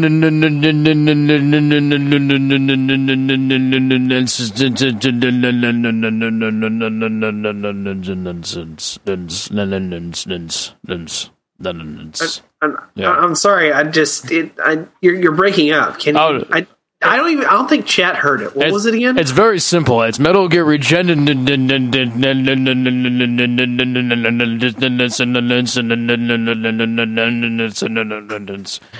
know, is that one? Lightning Fusion. Lightning Fusion Clouds is the subtitle. Lightning Fusion. Virgin. Yeah, Koshiro says you're actually mispronouncing it. Am I really? No, Yeah. I don't think so. That's impossible. Possible. But anyway, it's really good. We've been kind of following the development of this game. I think at an E3 a couple of years ago was when we first played it, and then played a bunch of at a couple of PAXs, and I've been watching it come into its own from the first times we've played it, and I had some worries at the very beginning of this development about the controls. I thought some of them were brilliant, but some of them I was having some issues with. mostly about the usage of the camera, especially when you go into cut mode. But it's really great. I think they've cleared up a lot of those issues. It plays like a Platinum game, so the melee combat is really great. It does some interesting things. The most interesting things of which is not only the cutting mechanic, which I'm sure we're all sort of familiar with, but the way you block in this game, you actually don't really block, you parry. So the way you block attacks is to sort of use the X attack, the X button, which is the attack button, and then push in the direction of the enemy. And you have to time it right so you actually parry their attacks. And it takes some getting used to, because usually you just press down a button and you hold it down and you're in a block mode, and that's how you do it. Right. And this game, it's much more. It's not as passive as that. It's more aggressive. And once you get it down, you get that system down, it feels really good. And you can almost be, as long as you're on top of it and you're learning, especially there's a boss fight at the end of the demo, but learning about that stuff, you can almost be untouchable if you get really good at it. It's really well done. And all the enemies that I faced, sort of telegraph their moves fairly well, but also appropriately subtly, so it's not totally in your face, but they all have the little things they do before they shoot. But I really loved it. It took me a couple of times. I had to play the demo at least 2 or 3 times to really get the feel for it down. And I was getting a little bit frustrated at the beginning. But I'm really excited about this game. I'm really excited. It's got, Game of the Year possibility written all over it. It has that platinum charm, along with that Metal Gear seriousness sort of amalgamated together, which is an interesting kind of mix, because you're doing all these crazy moves and fighting these like geckos and these interesting bosses and all that stuff, and then you're spending your time like in your little data link, like, hello Raiden, and you're talking to people and saving like the same way you do in a Metal Gear Solid game. It's just this weird mixture that works really well. So it's also a really pretty game. It's when we first played this game, the earlier versions, it looked a little bit rough, but it's a really, really pretty game. They did make some concessions, like when you cut stuff up, like it disappears pretty quick, because I think it would have dragged down the engine quite a bit. And it's so funny. Absolutely, it's so funny because when we first started playing it a year ago, maybe. You can pretty much cut up anything in any amount and they would just sort of stick around and be there. But now that the graphics are better, now they had to make things like disappear because it just would have gotten too cluttered. So there's always a trade-off. But I'm liking it. Have you guys played it at all? The new I haven't played it since E3, honestly. Definitely should. I don't know. I'm kind of wanting to go into the game cold turkey. I'm not watching any of the trailers and not playing any of the demos, so I kind of want to go in fresh. I can understand that. One thing that's going to be great is that of course you didn't see it if you're blacking out. But they released a boss fight trailer, which seems really great because they're not doing the giant Titan boss type of thing, that so many games do nowadays. But all the bosses are, of the type that are more like the Dark Souls bosses, where they're your size, but they have certain abilities that you have to deal with, and they're all kind of different, and they all sort of, they all force you to change your playstyle a little bit. And one of the bosses, for instance, he has the ability to split himself into multiple pieces. So when you're trying to cut him up, he like splits off into like these slices, and then they forms together again when you're done sort of cutting them.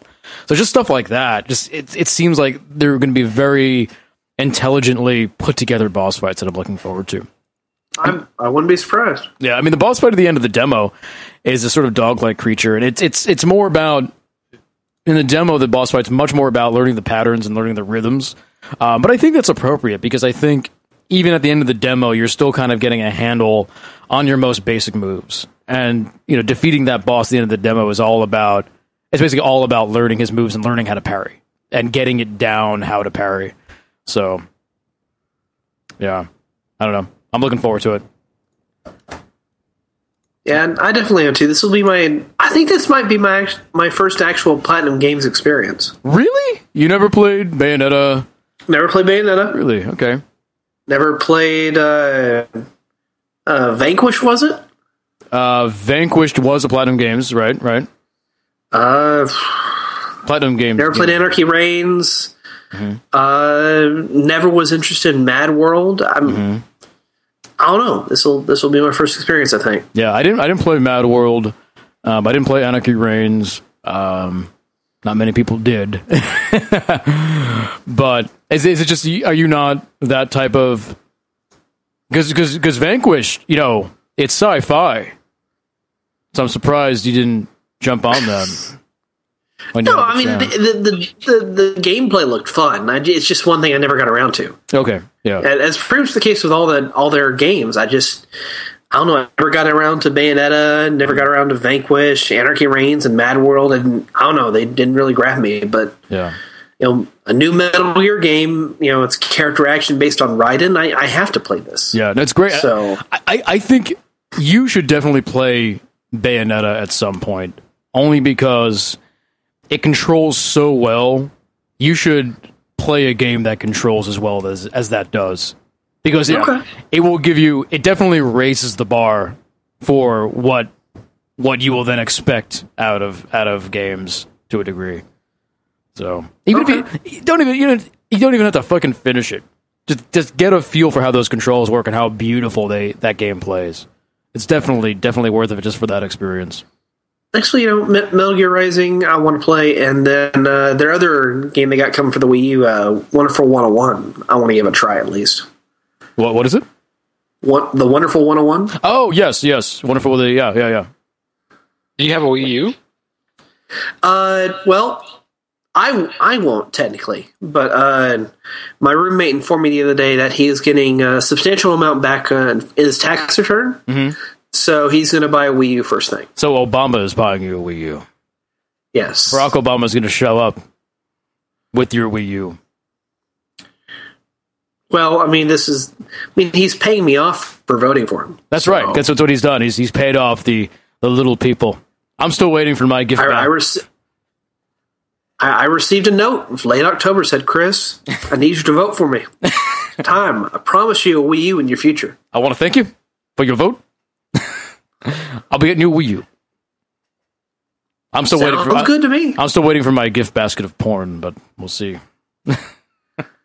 That's not family friendly. He can't really sell that to Congress. He doesn't. But a Wii U, hey. He doesn't have to run again. What does he care? He can give out as much porn as he wants.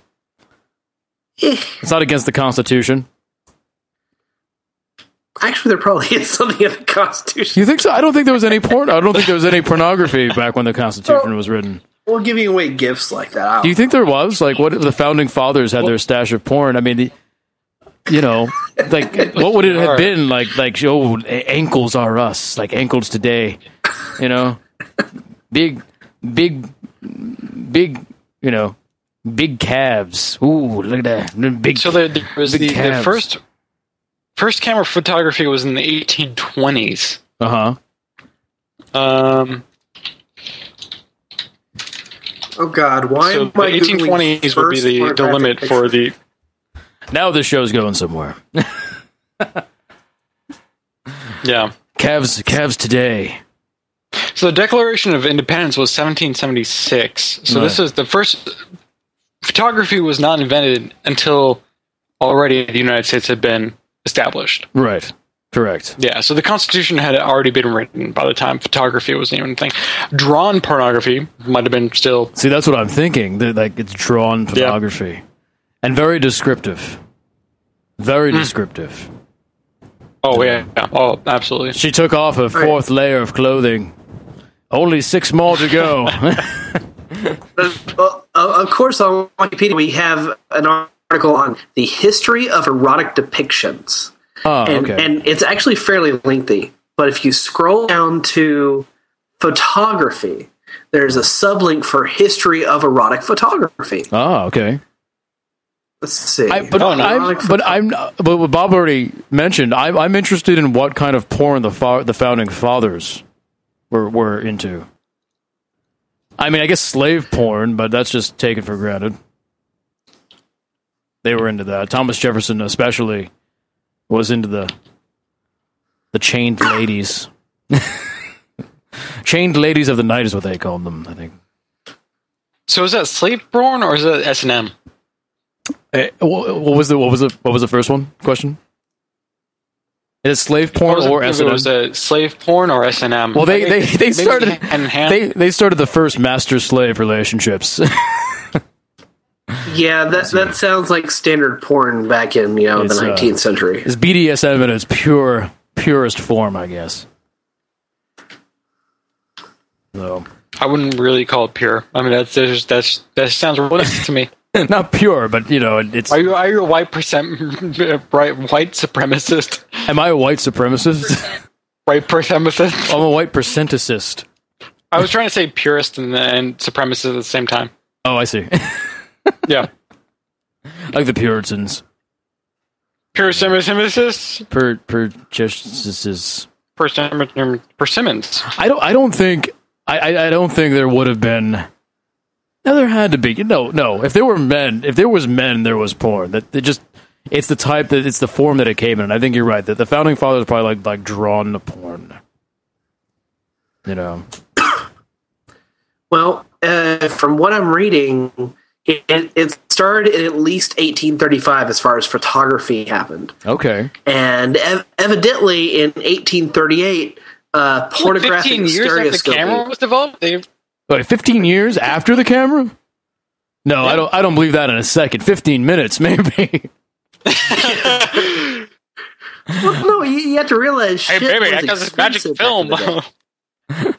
You know how much making photographs cost back then? That's true. And development, and you know what? They had to stand still for like an hour, and then development took a month. It wasn't. And easy. from what I'm reading here, quote, nude stereoscopy began in 1838 and became extremely popular. Of course. And stereoscopy is basically early 3D pictures. Wow. And Sony thinks they're doing something new. Yeah, there's nothing better than hits in 3D. When I want to get off and I'm gonna tug my junk, the first thing I want to do is put a big metal stereoscopic thing on my face and then switch the pictures out really fast so it looks like they're moving. Oh yeah. Oh man. I can't That's believe the one thing that you can really use 3D for. 3D porn. I really want to see that. When that cum shot's coming, I want to see it coming. I want to duck. Oh shit. Oh man. I don't know about that. I don't believe for a second it took them 15 years after the creation of the first. Oh, I have no doubt, but the publication thereof. Oh, I see. Probably expensive back then, so it was very hard to find. Not only that, but considering the amount of time and the cost of taking a picture in those days, you could probably take that money and just pay some girl to stand there without any clothes on in front of you. Or man, whatever you're into. I mean, odds are it was probably rare enough that you weren't going to find it in the Sears and Roebuck catalog. So cameras, no.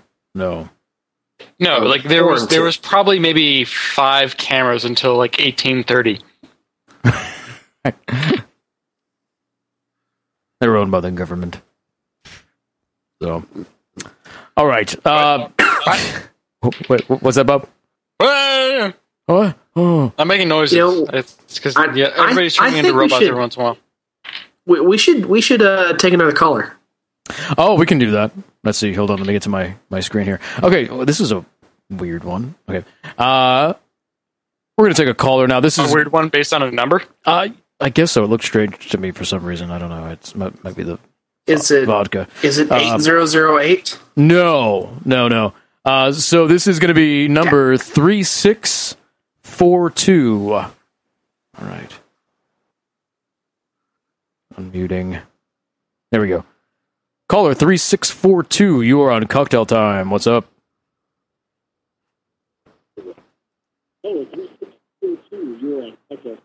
You sound really low. Hello? Well, I'm not super young. I'm 18. I have a very, very, very low voice. High voice. Oh, you know what happened? I think I was hearing myself in your You have to take off the stream, I think, because there's a lag. Sorry, what was that?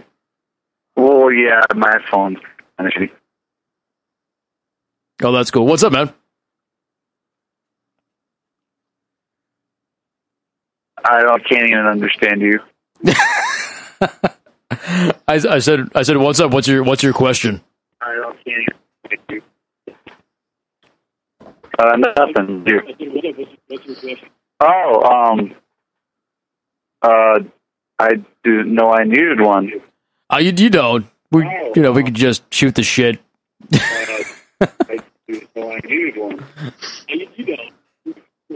All right, his phone sounds like crap. All right. Let's try somebody else. This is going to be 4628. See if this is any better. 4628. You're on Cocktail Time.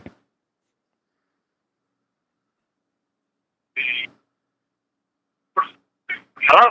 Hello. Hello? Hello, how's it going? Good. How you doing, man? Hello? This is Dano. Hey, Dano. Hello?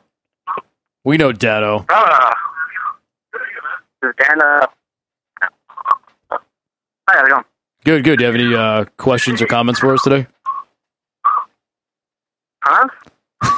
Do you have any questions or comments for us today?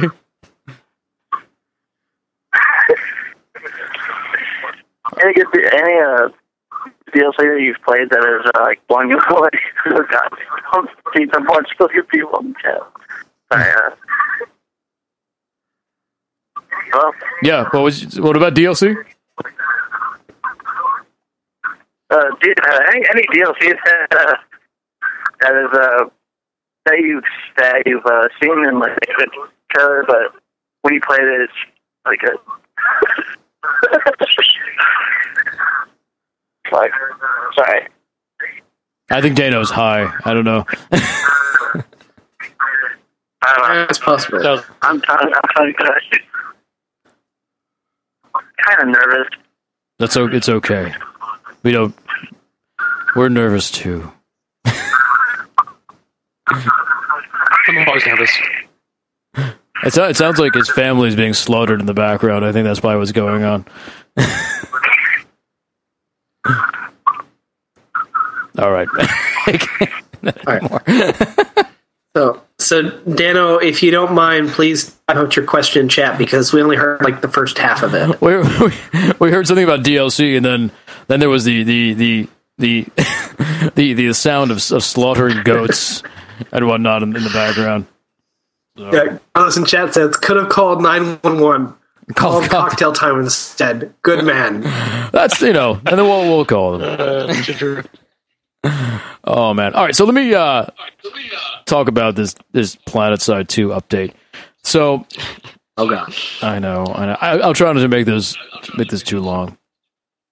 So basically, when PlanetSide 2 was released initially, there was definitely issues with the game, and I've talked about this in the past. And they released it right before Christmas and New Year's, and then promptly went away for a couple of weeks on vacation. Probably needed. I mean, they were working really hard on this. But they came back to just a deluge of people from the community freaking out. Hundreds of threads on the forums with hundreds of posts about the problems and all this kind of stuff. And they promised to fix a lot of it. I was kind of worried because, are they going to have a lot of knee-jerk reactions? Are they going to go too far in certain ways? Some of the issues that I've mentioned on the show were the metagame kind of being non-existent. The fact that people were spawn camping quite a bit. Taking bases was just too damn easy.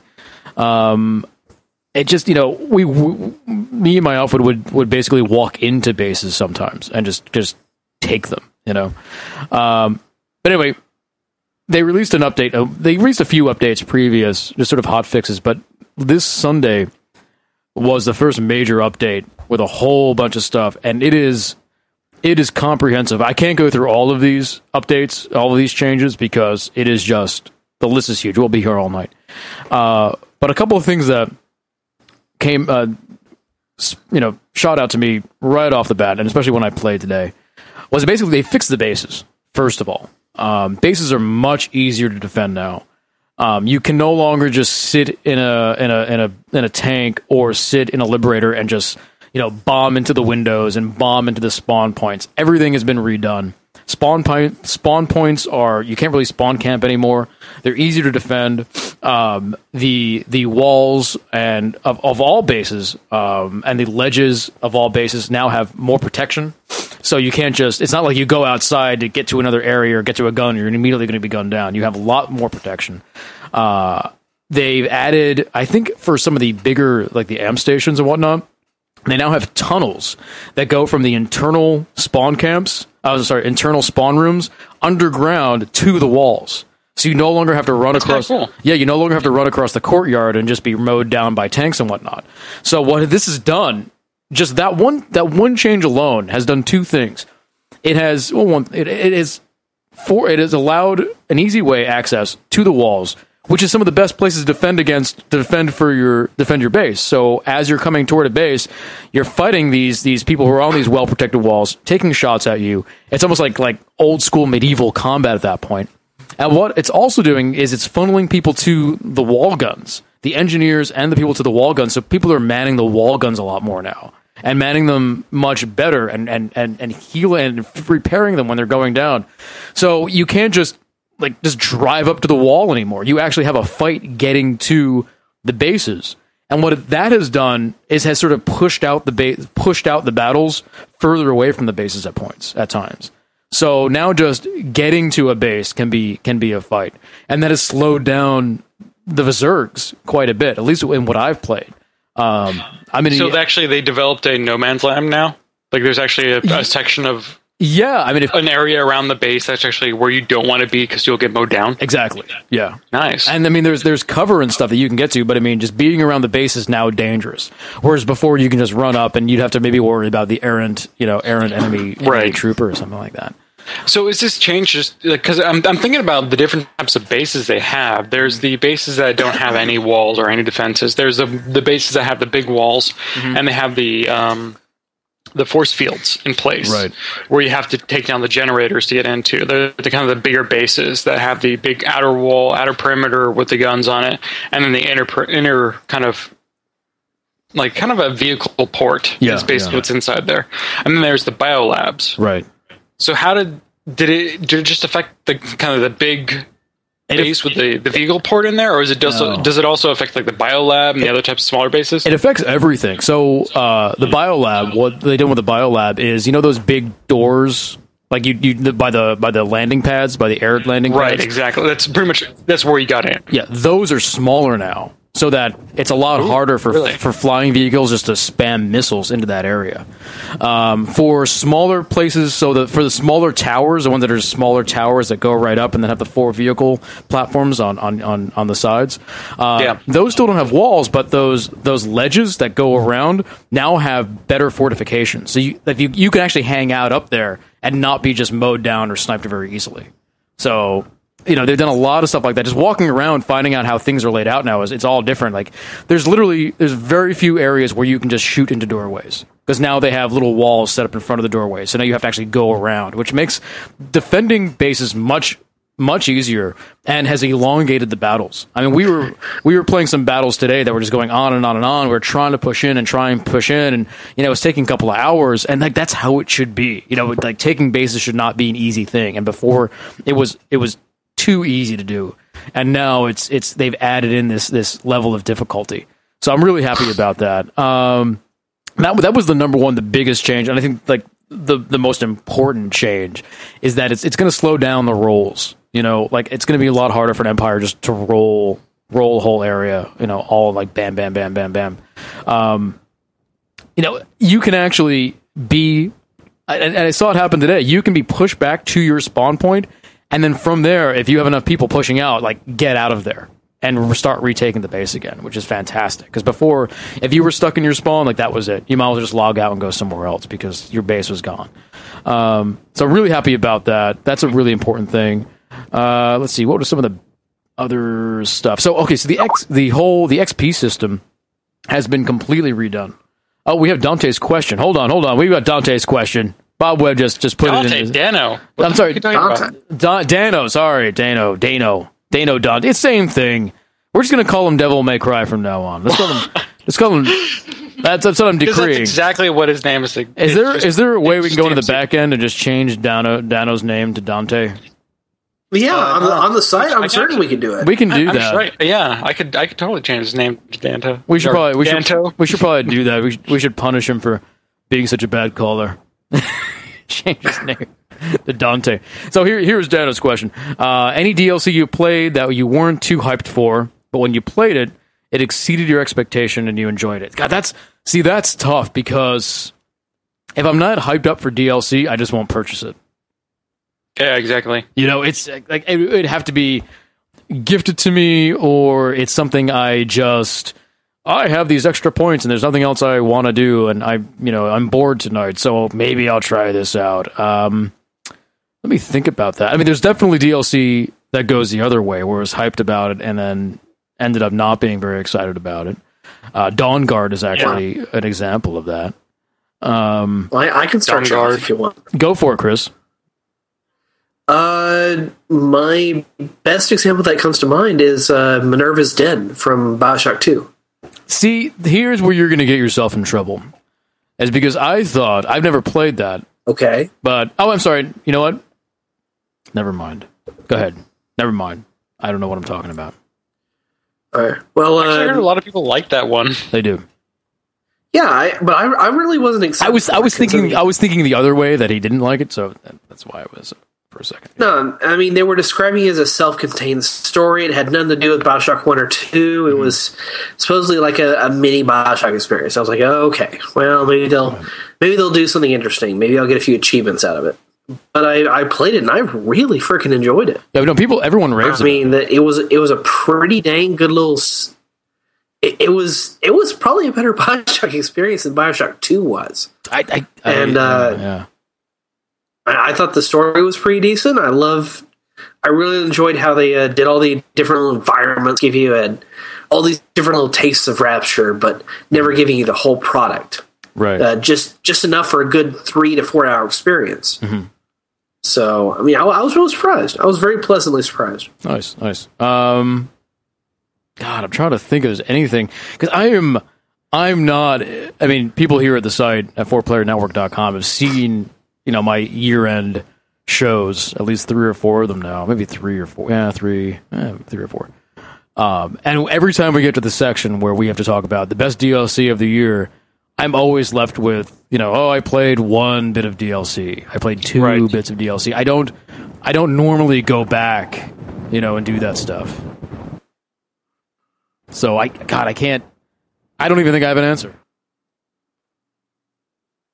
I don't know, Bob. Do you have anything? Yeah, my answer would be the only DLC I played this year, which would have to be. I think it would have to be the Dark Souls Artorias of the Abyss. Oh, right. I mean, I knew it was more Dark Souls, but I mean, it's good. I liked it. I didn't have bad expectations going into it. I thought like, it's gonna be more Dark Souls. It's gonna be fun. Yeah. And, it was great. But like, I'm not one to really buy DLC very often. Yeah, I really don't. Like, I can't even remember the last time I bought DLC other than like just random shit I got to buy off of Steam. Yeah, I mean, Carlos over at 4pp.tv is trying to call me out. He says, "What about all that damn BF3 DLC, you filthy fuck?" That's what he said. It's very nice. But see, it doesn't pertain to the context of the question. No, see, the difference was in that is that I knew I would like it. The context is that something I didn't think I'd like, but I did once I got into it. And the fact is, if I don't like the DLC, I'm so far removed from DLC as it is. If I don't think I'm going to like it, I just don't even, I don't even. I mean, a game. I could talk about games that I didn't think I was going to like.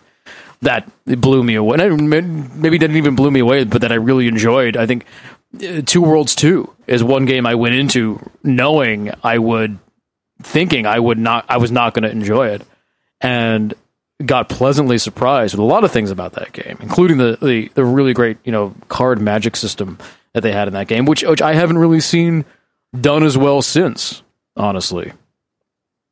So, but as for DLC, I don't normally go back. So, especially when it comes to single player games. But anyway, what was I talking about? Oh, so I was talking about the PlanetSide 2 update. So the experience updates. So they've changed the way experience works. So experience is now it's not just a straight you get a certain amount of XP for a certain amount of kill. You get a certain amount of XP for doing one thing. You get sort of like tiered XP depending on your interactions with other players and the enemy. So for instance, if you kill an enemy, so normally XP was like 100 XP for a kill. That's your base. That was your base value. Anybody, and then they add on some stuff beyond that. But that was your base value. Now, if you kill a player who's been alive for less than, I think, 5 seconds, alive for less than 10 seconds, you only get, 5 XP. Here it is. Killing a player who has been alive for less than 10 seconds and has not earned more than 5 XP will yield a diminished spawn kill XP reward of 25 XP. So they're basically, they cut down how much XP you get for players who had just spawned. Yeah, it's pretty standard for diminishing returns on people that just died and just died and just died. Right. But now that what they have now is they have higher tiered kills. So there's something called a high threat kill and an extreme menace kill.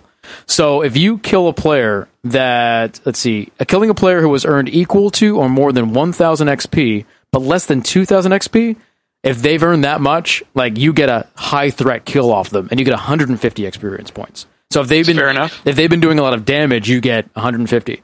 So now if you kill a player that has attained more than 2,000 XP in one life, you get something called an extreme menace kill XP reward of 300 XP. So you get rewarded for killing other players that are doing more damage to your team, which is really, really great. So I kind of like that system quite a bit. Let's see, what else did they do? So here's the facility updates. So upgraded all spawn rooms to be more defensible. We talked about that. Added tunnels.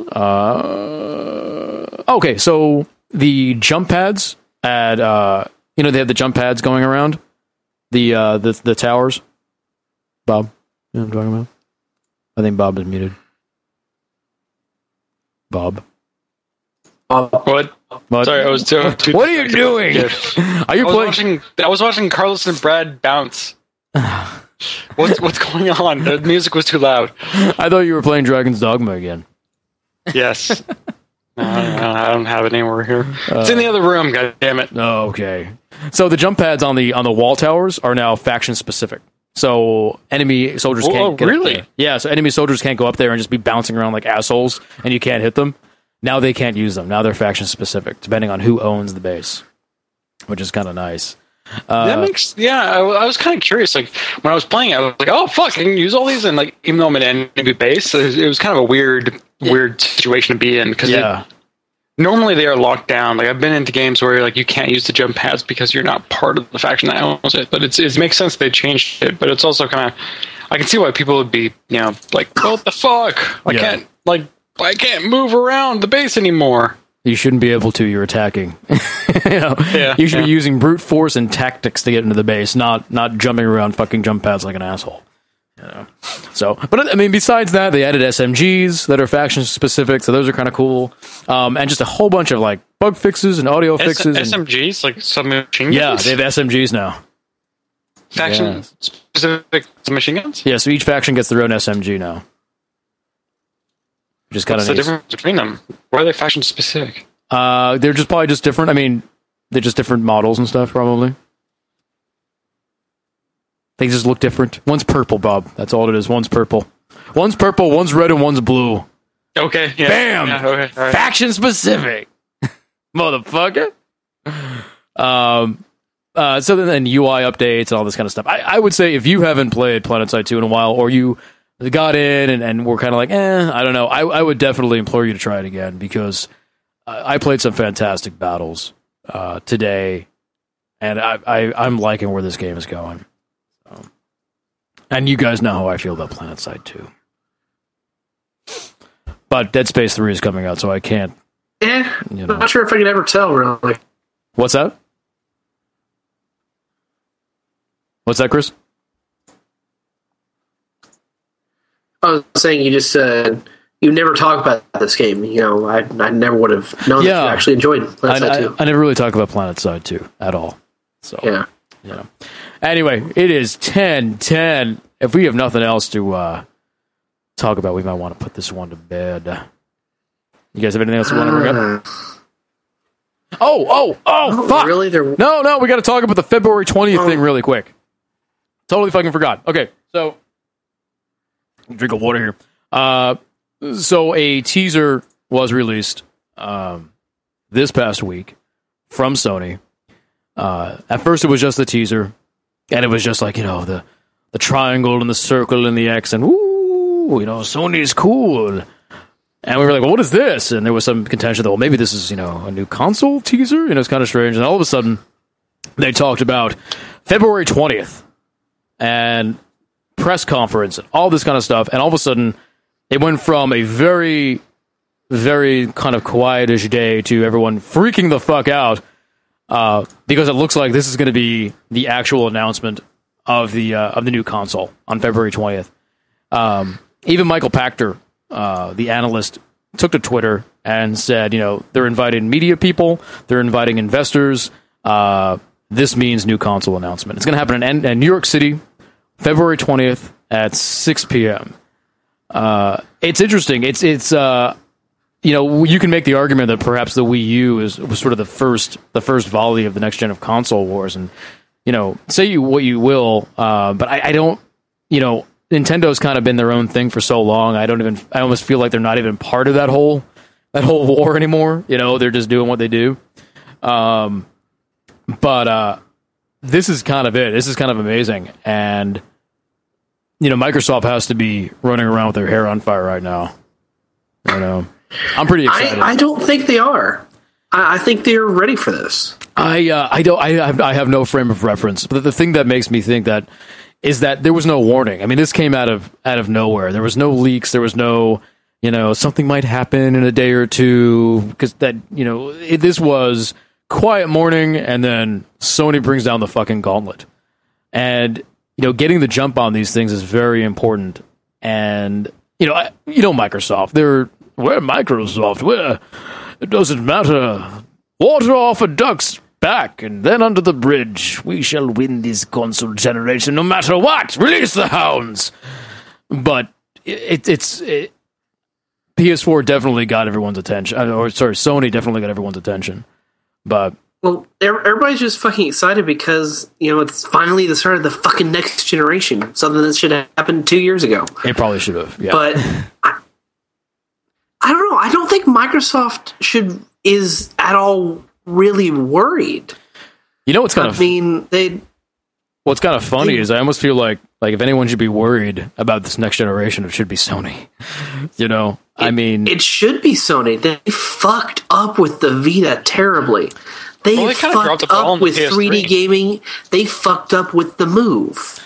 They're running out of things that they can do well. They fucked up with the online of the PS3. Let's be honest. Yeah. I mean, there's one solid reason why I consider the Xbox 360 my main console, and it's the way it connects online. It's the way it makes me feel like when I get online, when I get on Xbox Live, I feel like I'm connected to all these other things and all these other people and my gamer friends. When you go onto the PS3 and you go online, it's like there's no difference. Yeah. It doesn't feel like you've just opened up a Pandora's box or a box of goodies, you know. And they need to fix that. It's about front end. It's about online availability. And now that they've been you know, collecting money, at least now with Plus accounts, maybe they can invest a little more into that. But you're right. I mean, they don't have many more fuck ups they can make.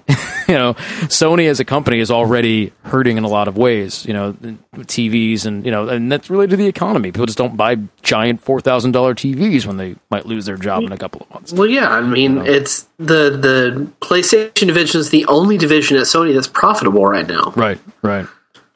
You know, and like I'm saying, I don't think Microsoft has anything to worry about.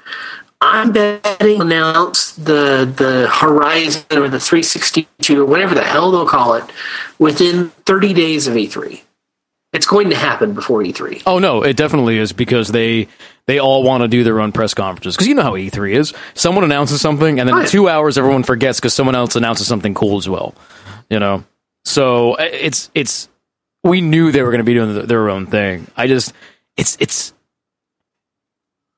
Sony has to kind of really wow everybody, and see the thing is they can do it. I love Sony as a business. I love Sony. I love PlayStation as a product, and I think PlayStation has done Sony and then the PlayStation brand has done more for gaming than I think Microsoft and Xbox can ever hope to have achieved.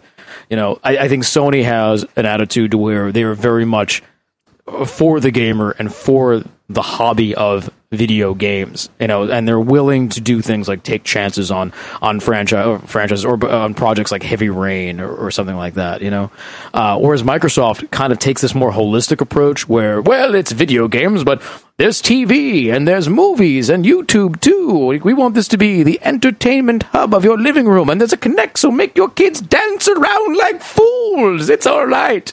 And I think that sort of does a disservice to the hobby of video games, because what it does is it dilutes it into just another form of entertainment that can just be on par with, watching Judge Judy or getting the new Jackass movie, and I think there needs to be that separation, because I think video games themselves harbor something that's very special that I don't think other forms of entertainment get close to. Well, going back to like exclusives and Sony willing to take a chance on other properties, I think the issue is an issue that Microsoft has been suffering from since they launched the Xbox One, and it's that they've been having to play catch up against Sony and Nintendo. They've been having to try and grab these exclusive franchises and being on equal footing with these other places. So I think they've been wanting to get on the same ground this entire generation. And now that they're on that same ground, they can, start jumping in these different directions. They can probably take more chances with new franchises. They can probably experiment with new things like, actual fucking working web browsing on a fucking console or something like that. Modular system building, different things. Yeah, and they're go ahead. And they're I think they're doing some of that, but then I remember that they put $500 million into the Kinect and this money into this new what is it called, like Microsoft Room View or something that sort of projects around, which looks kind of cool, of course, but I mean it's just to get to the core of what we do is important, and keep in mind the foundation of what this is all about is something that I think just Sony and the PlayStation brand has had a better handle on. The funny thing is, you mentioned that Xbox is trying to go for these exclusives, but they don't. Xbox doesn't really have any exclusives. It has Halo and Gears of War, and then all of their other exclusives are Kinect. That's the thing, though. They want to. Yeah, and they're trying to grab these other exclusives that other platforms had. I mean, do you remember how much of a big fucking deal it was that the 360 got Grand Theft Auto 4 day one alongside the PlayStation version? Yeah, no, I do remember that. That was a phenomenal fucking event. But it's not an exclusive though. They just got but it goes back to what I was saying. They were trying to get on even footing with the other publishers. Sure. Yeah, I mean, in the name itself, I mean, the reason the Xbox 360 is called the 360 is because it was coming out at the same time as PlayStation 3, and if they had called it the Xbox 2, it would have sounded like it wasn't as good as the PlayStation 3. So they picked the name Xbox 360. Right. Yeah. To make it to put them on even footing with the PlayStation 3. So that's the only. Everyone's like, oh, it's called the 360 because if you put the symbols together, and no, it's called the 360 because they couldn't call it the Xbox 3, so they called it the 360 instead. So I don't know. I've got an article coming in. I'm sorry. Go ahead, Bob. I was just saying, like, one thing that the 360 has ahead of the PS3 or anything that, like, really this generation is the support for indie games. Yes. And that's kind of been a big thing. Like, I'm really hoping that if Sony's going to get their shit together, they're going to have better programmer support, because indie developers, they can't fucking develop for the console right now. Well, did you? The PS3? Like, what are you going to do? You have to have a dev kit, and that's fucking expensive. Yeah. Did you know that the Xbox is ceasing support for XNA? Did you see that? they just announced that. I think. That's fucking tragedy, because there's some really good games on XNA. Like, it's really like we lost the Chris. whole. Yeah, it looks like Chris dropped out. Dropped out. Chris? He'll be back. I'm here. He's here, just not on Google Video. But like having this, I really think the people, whoever's going to win the next generation is going to be whoever is going to have the best developer support. Yeah. And if you're going to have a good developer support for third party, especially indie developers on your console, you're going to win the generation, because it's like the trend has been for the past 2 years. Some of the best games coming out in the past 2 years. Like, even look at our top 10s for the last 2 years. How many of them have been indie games? Right. Or Yeah. self-published games? Oh yeah, definitely. Quite a few of them. I mean, how many top 10 listed Hotline Miami get onto for the And- whole year? You know, It's a low risk too. It's just, whatever, we'll make a system together for indie developers where our investment is to make a framework for indie developers to game on our console. The cost and the onus is on the indie developers to create something good that sells. Yeah. We don't have, if you, as Microsoft or Sony, you don't have to do anything else. You're done. You just have to have the support for your system. They, push it onto the indie developers, be like, all right, you create the cool shit, you put it on our console, we'll sell it. right. It's like a publisher kind of paradigm for them to have that system together, and then having it so you can actually have indie developers easily publish to your console is huge. I mean, look at the iOS. Look at how big that is. Look at the market for a whole app store. It's crazy. Yeah. Like, they would be insane not to look at that model. Oh no, I know. Well, I mean, it makes so much money for them. see, the problem, the one of the big problems with iOS, however, is the fact that it's all the junk is jumbled together. I think a better example would be the green the Greenlight system that Steam uses, where the Steam Greenlight, where the cream does rise to the top, and I think that's important, because let's tell you something. Going into iOS and downloading a bunch of stuff, it's really easy to just download 3 things that are shit and give up forever and be like, well, this is just all bullshit. I'm not going to play any of this crap, But a self-regulating system like Steam Greenlight is basically what you need for indie development. So, or people just aren't going to, they're not going to get into it. So, but yeah, I mean, they're going to have to look at these other systems. Yeah, and it's not just indie development; it's development in general. I forget who it was. Somebody said something good on Twitter. It was either Ben Kuchera or Kevin Dent. I forget who it was, but they said, having a powerful system is meaningless if it's not easy to develop for. You need a system that's powerful and easy to develop for. Developers have to love it, because if they don't, it's just going to put out shoddy games and expensive games to develop, because it takes so long. And that was one of the problems with the PS3, is that it took developers. I remember when the PS3 came out, and for months, the first year, the stories were all about how much the developers fucking hated developing for it, because it had this strange memory architecture they weren't used to, and it was holding up games. I mean, tons of games were getting delayed at the beginning because they just were having so much trouble developing for it. And at the same time, Xbox 360 was putting out stuff like gangbusters, and I think that was the moment when Xbox really kind of took off, because they were able to hit the ground running, whereas developers for the PS3 were hitting the ground and stumbling all over the fucking place. I have a lot of next Unreal Engine.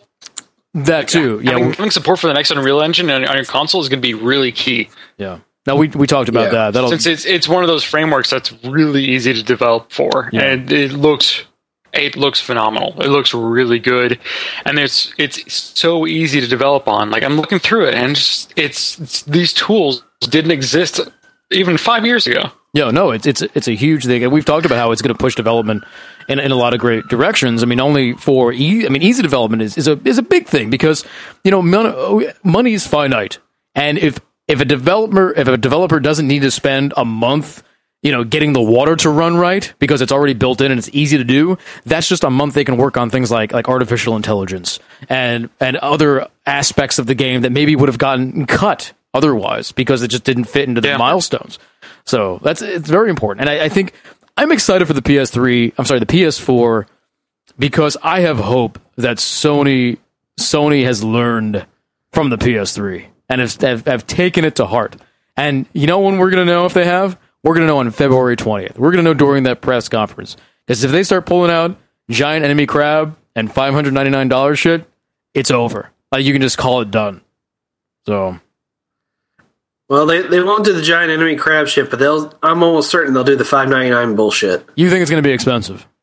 Oh, it's going to be expensive as fuck. What? Well, the thing is, like, why the PS3 was expensive as it was, I think it was because of the Blu-ray technology. It was pushing out as a kind of media center. Now, Yeah. Blu-ray's old. It won the format war. Yeah. So that is going to be a lot cheaper. It's going to be a lot harder to sell to people as being an HD console. And because it was sold as a kind of media entertainment center, like, whereas you watched your HD CDs on it, like you watch your HD video on this console, and that was kind of the sell to not only gamers but for the general media, like general public at the time. So it's going to be really hard sell if it's over $500. Oh man, And like if you look I at it think now, the way they're going to do like- it. I'm sorry. the cost for Go hardware ahead. now is so cheap. yeah. Go ahead, Chris. Just the cost for Well, I'm probably cutting out because everybody sounds like robots to me, but the cost for the hardware now is so cheap compared Yeah. to what's currently in consoles. It's so cheap compared to what's in the consoles.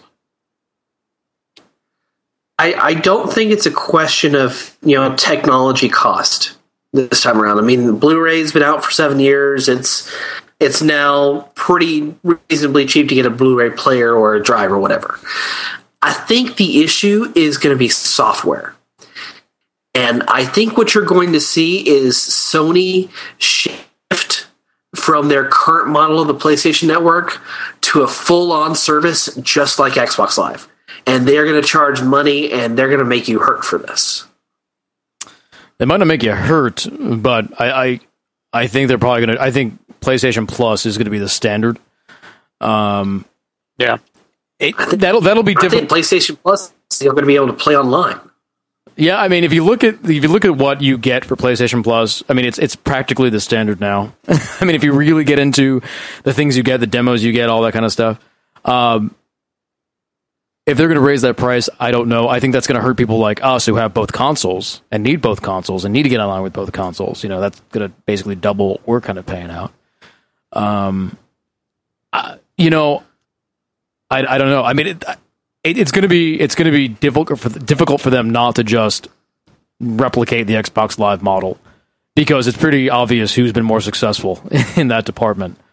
And it's definitely Xbox. And if it takes $60 a year to make that happen, and you're kind of like a PlayStation Sony diehard, I think you should be happy to pay that money, because I think the proof is in the pudding right there. Though it's a hard sell, because people that have been playing PlayStation online for the longest time, like a lot of people, the biggest selling part for the PlayStation 3 is that online's free. Right. Yeah. If you take that away from them, they are going to shitstorm. Oh, they will absolutely shitstorm. But Oh, yeah. the thing is, with the way it's looking right now, if they introduce that Xbox Live level of service, I don't think they'll upgrade their infrastructure in the same way. So you'll be seeing the same kind of PS3 service in the PS4. Mm-hmm. See, you'll have the maintenance downtimes that are going on for days on days, and you'll have all sorts of network connectivity issues. Except this time you're fucking paying for it. They can't do that. If they want to be successful, they cannot do that fucking bullshit to where you are updating all the goddamn time. They can't.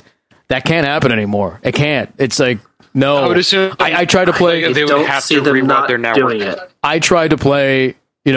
I tried to play Twisted Metal a couple of weeks ago, and I put it in, and Twisted Metal needed to update. So it updated. It was a big update. Then I had to install it, and it installed it, and then. Oh no! Here's how it went. I'm sorry. Here's how it went. I'm sorry. I was gonna play the God of War beta. That's what I was playing. So I turned on my motherfucking PlayStation 3, and it needs an update. Fuck. Fine. I download the big ass update. Install the big ass update. The thing reboots. All right. I go to play the God of War beta. I go to download it. A download fails halfway through. I have to do it again. I download it again. Okay. Then I install it. I go to play the God of War beta, and it has to fucking update.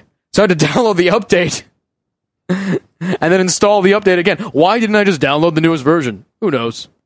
Who knows? But that shit can't fly anymore. They like Bob was about to say, and forgive me if I'm cutting you off, Bob, but they'd have to do significant network rewriting and changing of their service terms, and I don't think they would do that. I really think they're going to have to, and I think they know that this is a fucking problem, especially if they're looking at Xbox and the Xbox handles updates. Like, they really have to just change their entire fucking network, especially like with the security problems they're having, and the whole system for trophies is broken.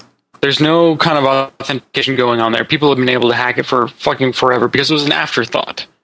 Like, they need to rethink their network. I really think the big thing that they're going to have to do for the PS4 is going to be the new network. I imagine their selling point for the PS4 is going to be the whole social aspect of it and the new secured network, the way that it's changed, the way that they've improved. I think they're probably going to be pushing that on the 20th. Yeah. If they don't do that on the 20th, I would be really surprised, and I would be like, well, I wouldn't have much faith in them.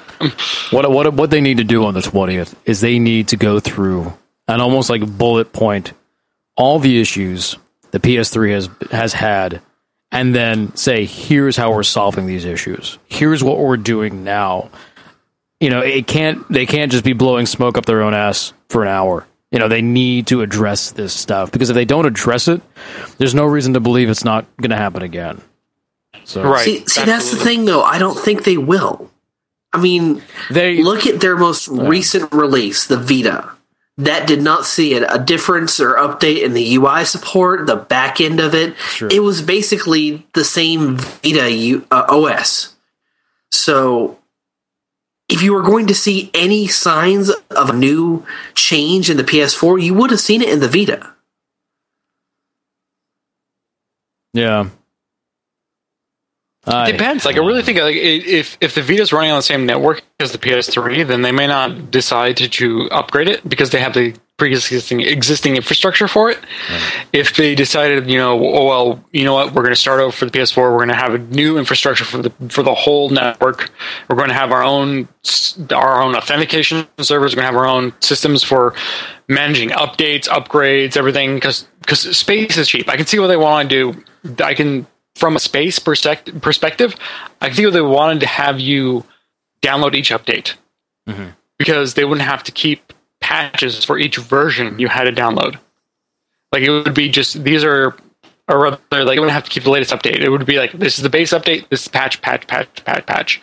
And it's a much smaller amount of space to keep on a network server and to serve. But bandwidth-wise, it's bullshit. It's complete bullshit bandwidth-wise. And I think whoever arched their infrastructure was kind of an idiot when it came to that. Whereas space is cheap. Keep as many images as you want. Like, this is the latest version. This is the latest version. I don't care. Like, we'll have an image for each version you have to upgrade between. Like, if you're on the newest, or if you put the disc in for the first time, we'll have a patch from the disc version to the latest version. Or if you put the disc in, it'd be updated version 2 or version 6. We'll have a patch from version 2 to version 6. You have to download it once, that's it. You don't have to download all these fucking patches. Like, it's really, it's a part of, like, who really kind of orchestrates this whole system and how they want to be able to serve it. Really, bandwidth is more expensive now than space. That's and especially if you have a system that has millions, or not millions, but hundreds of thousands consoles attached to it. You don't want to be just serving image after image. Everything I've downloaded from the PlayStation Network is slow as fuck. Yeah, it's never my max bandwidth. Yeah. Never. It's so slow because I think they bog themselves down by trying to make it to, like, they don't have to store any images on their services.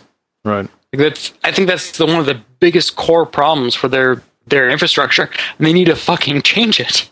Yeah. But if they don't change it, they're just gonna have the same problems in the next generation.